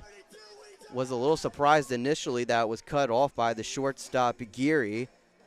Not sure if it would have been in time to get out Rowley, but it looked like it was going to be on target, as that will be the end of the road for the lefty, Sam Driscoll. A new arm in for Florence. It is Jackson Campbell this time. We'll get you his stats after this quick break on the Florence Flamingos Broadcast Network. Proudly presented by the South Carolina Peanut Board.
New arm in for the Mingos. It is Jackson Campbell this time. Saw him last night through 1 inning. Did not give up a run or a hit. Had 1 walk and no strikeouts. Was able to get out of trouble for the Mingos last night. And he will need to do it again right here, right now. Runners on the corners for Morehead City. Rally at third and Gill at first. Mingos currently down 11-3 here in the bottom of the 5th inning. The first pitch to Joe Whitaker, the left fielder, misses outside for ball number 1.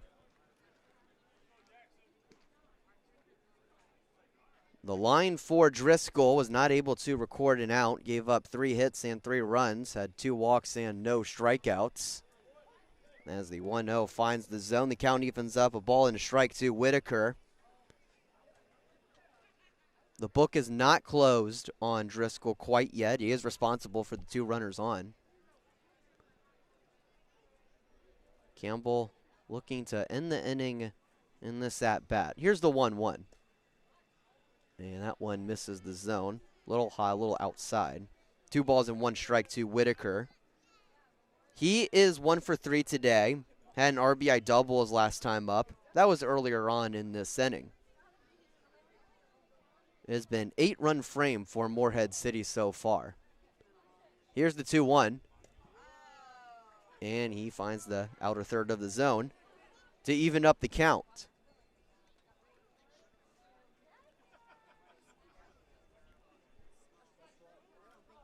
We have had now 13 at-bats in this half inning. Here's the 2-2. That one high and outside. The count will run full.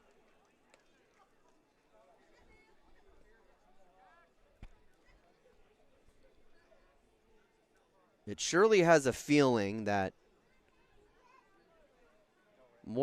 for Morehead City, this will be a theme throughout this season, as there's a pickoff attempt at first.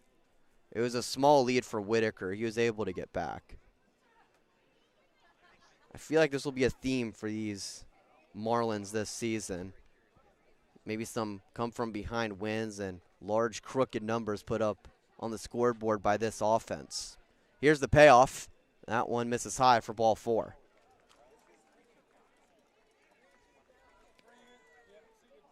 So Whitaker will make his way towards first. Once again, the bases are loaded, full of fish.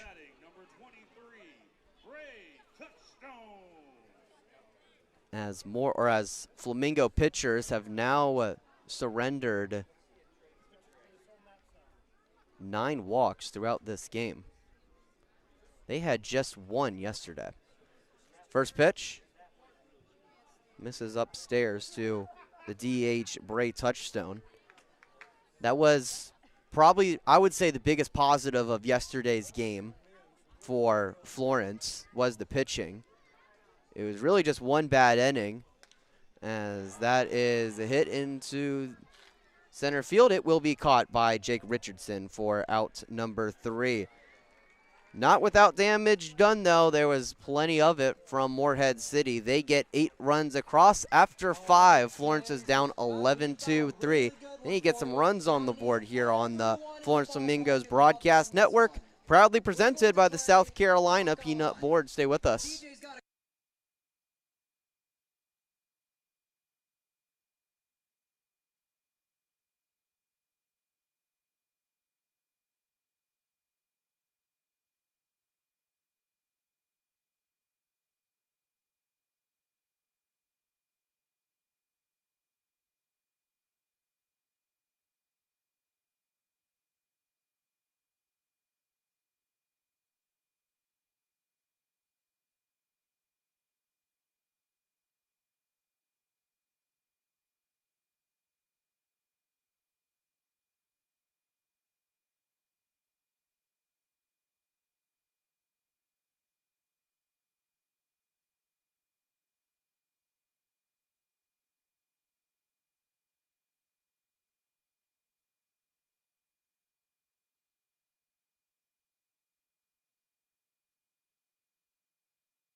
listening to Flamingo Radio. Top of the 6th inning here from Big Rock Stadium. A new arm in for Morehead City. It is the lefty Jordan Hughes from Alfred State College, originally from Whitesboro, New York. Is now in for the Morehead City Marlins after Corey Williams gave him 5 strong. First pitch comes in to Tyler Ellis. It is taken upstairs for ball number 1. Final stat line for the starter today for Morehead City after this 1-0 pitch to Ellis. Hughes winds and delivers and finds the zone for a strike. Williams got through 5. Only gave up 2 hits, gave up 3 runs. All of them were earned. He had 2 walks and 7 strikeouts. Hughes winds and deals the 1-1. That one chopped down the third base line into foul territory. It is stopped by Drew Holcomb as he tosses it back into the Morehead City dugout. The count goes to 1 ball and 2 strikes. Ellis today 0 for 1. He struck out his first time up, walked his last time up. Down 1-2 in the count. Hughes looking to end the at-bat here. From the windup, he winds and delivers the 1-2. That one drops too far low, an off-speed pitch. Count evens up at 2 balls and 2 strikes.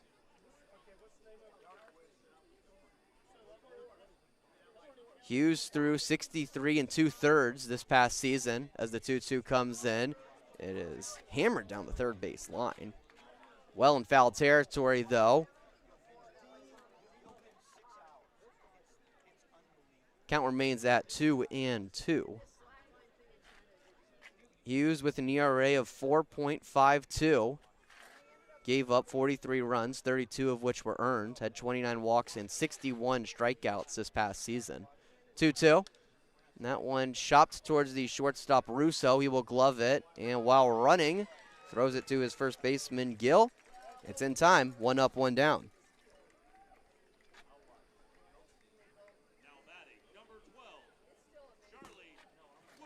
A 6-5 record for Hughes this past season.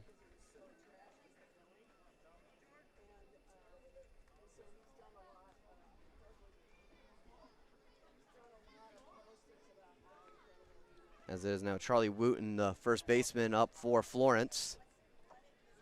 First baseman 0 for 2 today. First pitch in the lefty-lefty matchup is an outside ball. Wooten did bring in a run his last time up. He was able to bring in Will Geary from third after the ground out to the second baseman rally. That gave Florence their first run today. 1-0, finds the outer part of the zone for a strike.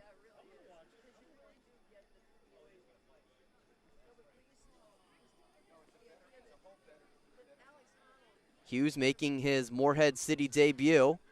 Did not see him last night against the Zebulon Devil Dogs, as the 1-1 misses outside. It's a 2-1 count to Wooten.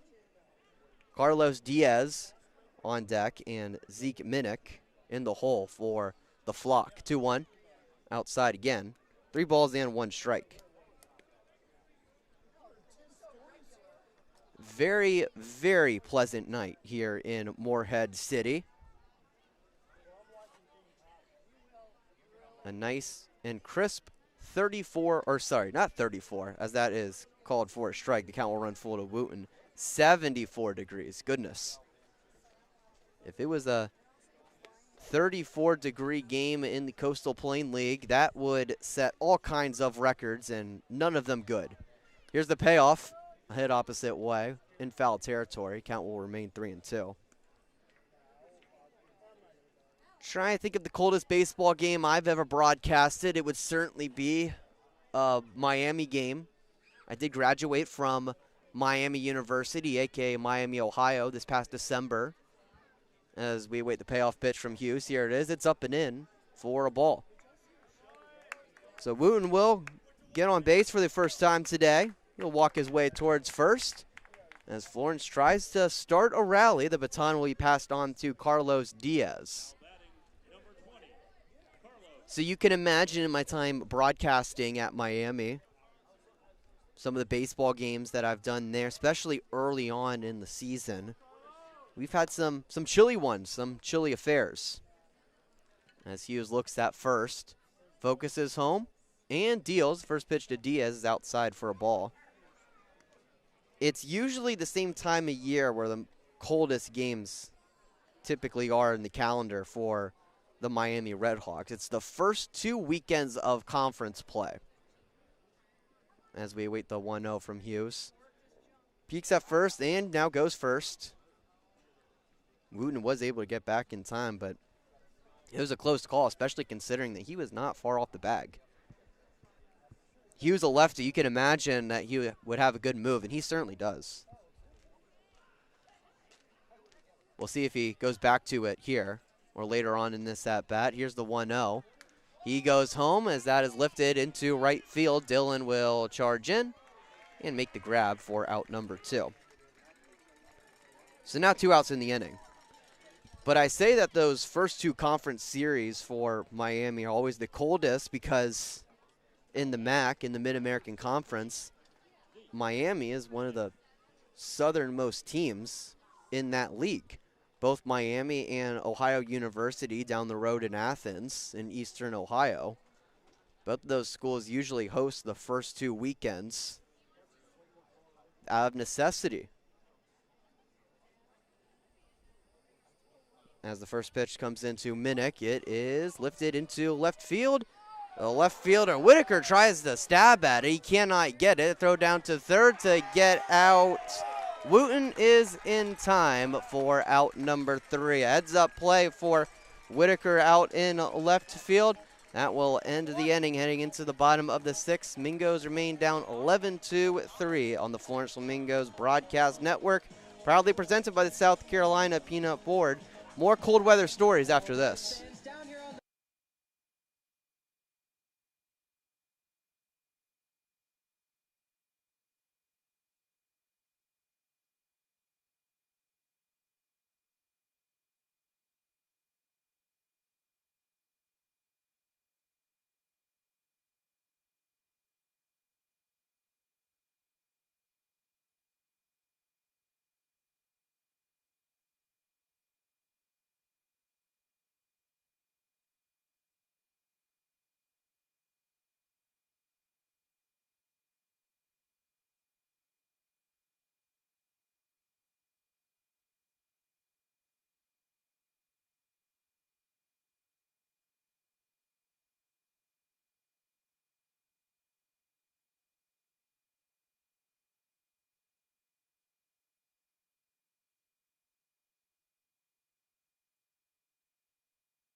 You are listening to Flamingo Radio.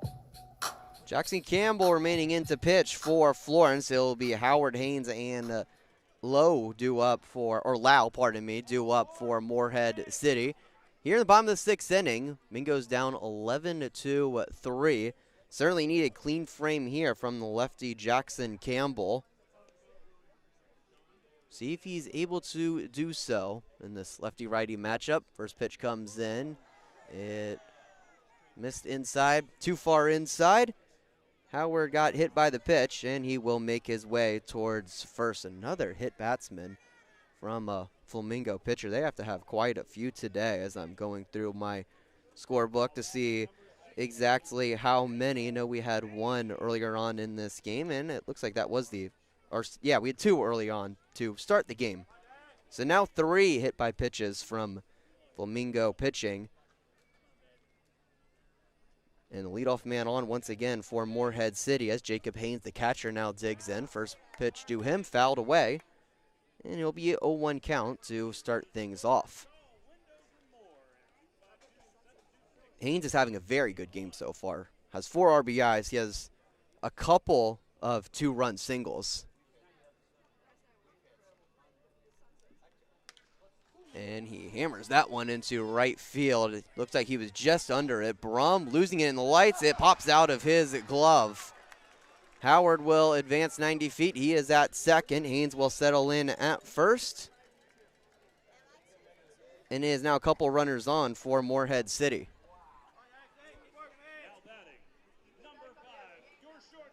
Yeah, the sun is mostly set here at Big Rock Stadium. Lights are fully on. And you can imagine for Brum sitting out in right field, if that ball gets caught up in the lights right in the middle section where it's the brightest, it could be hard to find. As the first pitch to Lau misses inside, pops out of the glove of Santos, and the count will begin 1-0. That is the second error from Florence today. That last one from Brum, and one earlier on from the catcher Santos that gave Morehead City their first run today. Here's the 1-0 from the lefty Campbell. Misses downstairs. 2 balls and no strikes to Lau. Lau is still looking for his first hit today. He is 0 for 2. Struck out swinging his first time up. Also has a line out and a walk. 2-0 about to come from Campbell. Dealing from the stretch. Here's the pitch. It runs too far inside for ball number 3. All right, here's one more cold weather story from Miami. Maybe 2 if I have time. The coldest baseball game I've done was actually one of the first games I did for their student radio station, Red Hawk Radio, against the Oakland Golden Grizzlies. It was actually before MAC play. As that runs inside, it'll be a 4-pitch walk to Lau. Bases will be loaded, full of Morehead City Marlins. No outs in the inning. I want to say it was mid-30s, that game that I did. It certainly felt that way, and it was very, very windy as well. And that was the really challenging part, as Drew Holcomb will emerge from the Flamingo dugout, and the rest of the Flamingo infield will join the meeting. Not sure if this will be a pitching change or not. I do not believe it will be. Might be a situation where if you're Eli Brum and the rest of the Flamingos coaching staff, how many more arms do you want to use in a game like this, considering you're going to be back at it again tomorrow night? And you know you have some arms you want to use for that. You might just have to let Campbell try to figure his way out of this one. The biggest concern now for Florence would be getting run ruled at this point. If they give up a couple runs here in the bottom of the 6th inning and they don't score in the top of the 7th, that will put a wrap, that will put a bow on this game. So you certainly want to avoid that if you're Florence. If you're Morehead City, you might want to be aggressive here, trying to get a couple runs, as the 9-hole hitter Ethan Dillon will dig in. And the first pitch to him finds the upper part of the zone for a strike.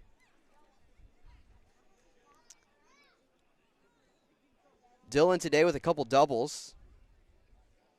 One in the 2nd and one in the 5th. 0-1. Swung on and missed. All right, back to that game. I remember it was a long game. It was an extra inning game. And I prepared my body warmth in a way in that heading into the bottom of the 9th inning, I was fully convinced that Miami was going to walk it off and end this game. As I was chopped towards the shortstop, Geary will step on second for 1, go to first for 2. Howard will score from third, so Morehead City will get a run across. Haynes will advance 90 feet. He is at third now. But both Lau and Dillon out on the play. Flamingos trade 1 run for 2 outs. But the game-winning run, if you want to call it that, potentially for Morehead City, just 90 feet away with the leadoff man, Grant Russo, digging in. See, I prepared my body warmth in a way where I was convinced Miami, as that's low for ball one, was going to win this game in the bottom of the ninth. And they got a guy on third, and then they popped out, and it's like, oh, man, I got to do one more inning. I think I did 2 more innings. I think that was an 11-inning game, and my goodness, that felt like the longest game ever as the 1-0 is called for a strike.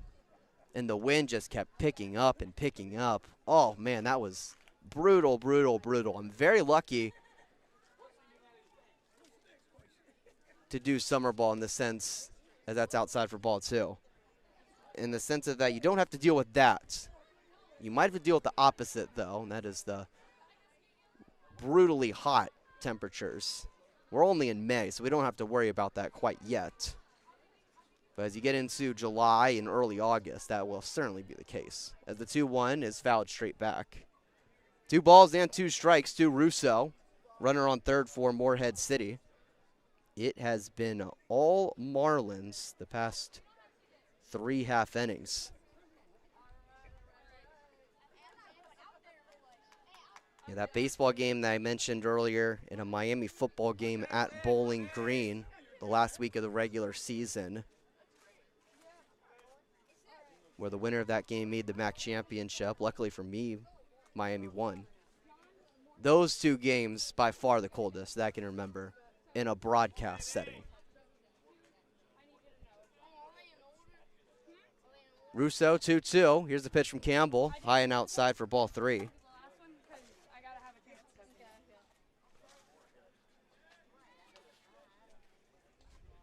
Russo certainly looking to get on.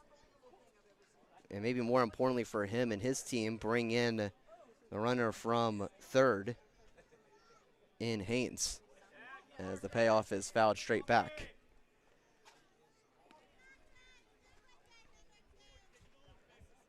Would put yourself in a position where you can end the game in the next half inning. Campbell set from the stretch. Here's the payoff once again, and that one hit him.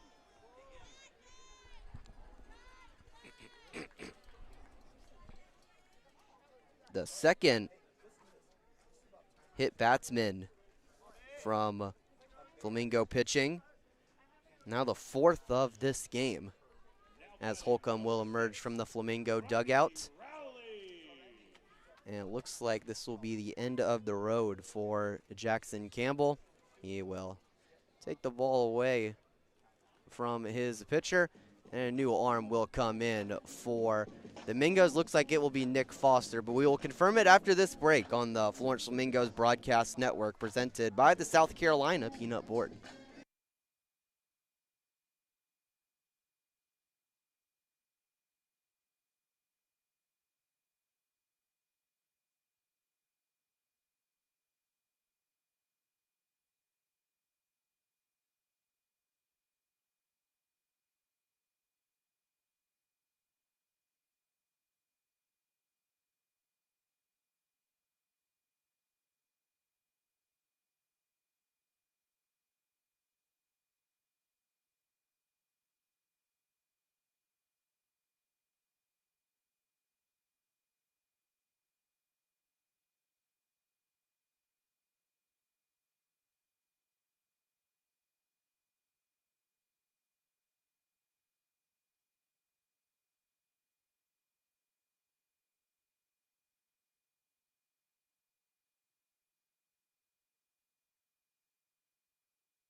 Well, it is indeed Nick Foster coming into the game. He is coming in from third. And now heading to the pitcher's mound. And I believe, I'm trying to figure out the defensive alignment for Florence right now. I believe it is Carlos Diaz coming in at third, coming in from the DH, though. Florence will burn the DH for the rest of this game, as Russo will advance 90 feet. He is at second. No throw from the catcher, Santos. A 1-0 count to Ronnie Rowley, who will try to bring the runner in from third as the pitch is called for a strike. We did see Nick Foster come in for some pitching appearances last year in similar situations to this, as that is fired in. It's outside for a ball. 2 balls and 1 strike to Rowley. And a balk was called. So that's certainly one way you'll get the run in if you're Morehead City. Haynes will come in from third. I think they're going to say that Foster was never fully set on that last pitch, as all 3 of the umpires will now convene. The first base umpire came charging in. I don't know if he had something to add to the home plate and third base umpire. But as of right now, is it a 13-3 game here in the bottom of the 6th inning, and that is important because the run rule situation is now available and possible to become reality if Florence does not score in the top half of the 7th inning. As the umpire meeting is over, the home plate umpire will now talk to Flamingos head coach Eli Brum. And as of right now, I think the call is going to stand on the field. Both the third base and first base umpire having a quick chat with Nick Foster.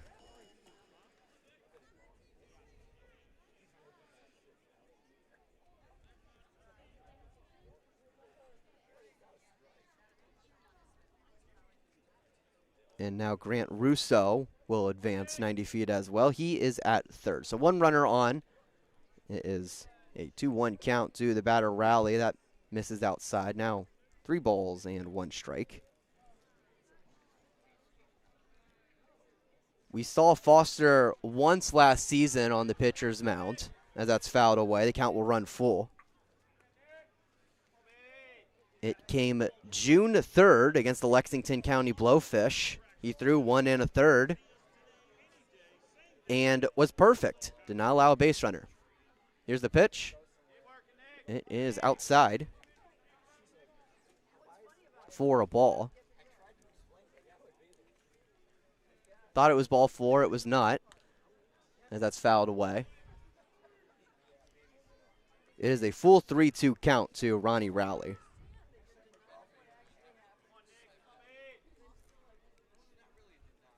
Thought that was I think I might have included a pitch. That did not happen there. My apologies for that, as I was fouled straight back once again by Rowley.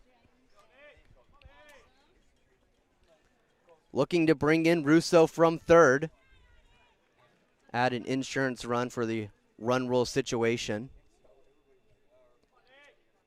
As we await the payoff again from Foster, here it is. It's outside for ball number 4. Foster with a very old school pitching motion. Just kind of drops his left foot straight back, swings his arms back and forth, picks them up again, and fires the pitch in kind of a sidearm 3/4 arm slide angle. But now he'll have to pitch from the stretch with a runner on first. We'll see how long that lasts. See if Rowley will steal. I would probably think not, considering the situation of this game. As the first pitch is outside to Gill.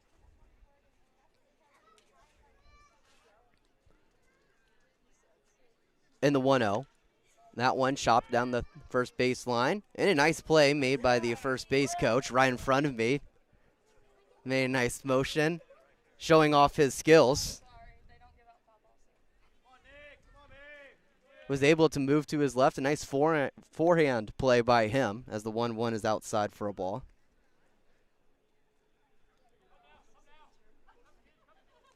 I'll have to find out what his name is. I'd like to shout him out as the 2-1 comes in from Foster. It is hit towards the second baseman Ellis. He will throw it to first. It's in time for out number 3. Well, after 6, Mingos are down 13-3. They need to score in the next half inning or else this game is over. We'll see if they're able to do it after this quick break on the Florence Flamingos Broadcast Network, presented by the South Carolina Peanut Board. Stay with us.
listening to Flamingo Radio.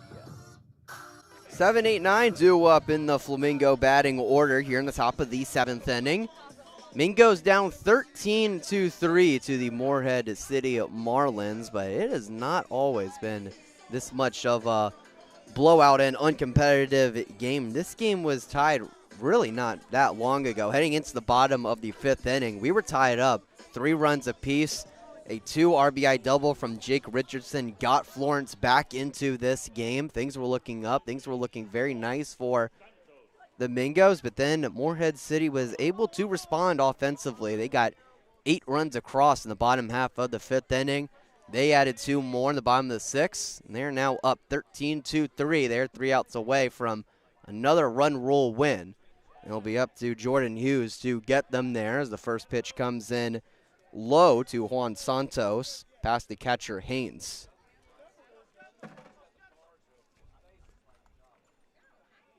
Well, not only was it low, it was inside. It hit Santos. So for the second time today, in back-to-back plate appearances, Santos will be hit by a pitch and make his way towards first. Santos up to 3 hit by pitches already this season. He has been a baseball magnet so far for Florence as the first pitch comes in to Nick Foster. It is fouled into the bleacher area right next to the Flamingo dugout. Foster today 0 for 2.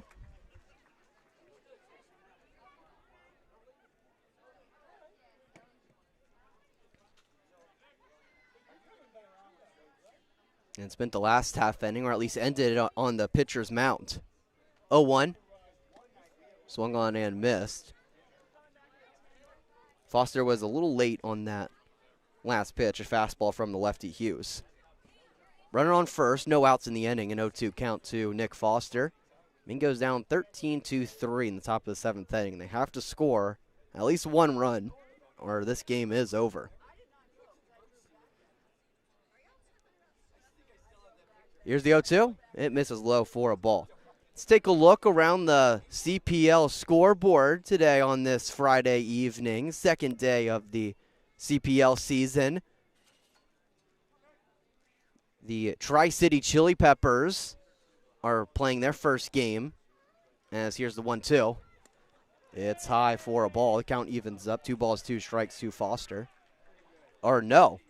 It was called a strike. It was a late call from the home plate umpire. He got the upper part of the zone. Foster will retreat back to the dugout, and we're up to 1 out in the inning.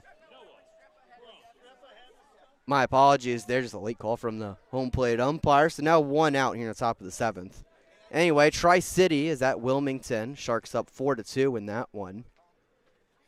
Macon, the Bacon up 4-3.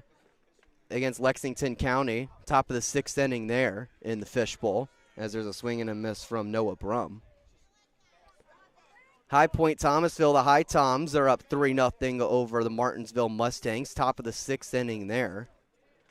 The Zebulon Devil Dogs up 2-0 over the Peninsula Pilots, top of the 7th there, as the 0-1 comes in. That one misses too far inside for a ball. 1-1 count to Brum.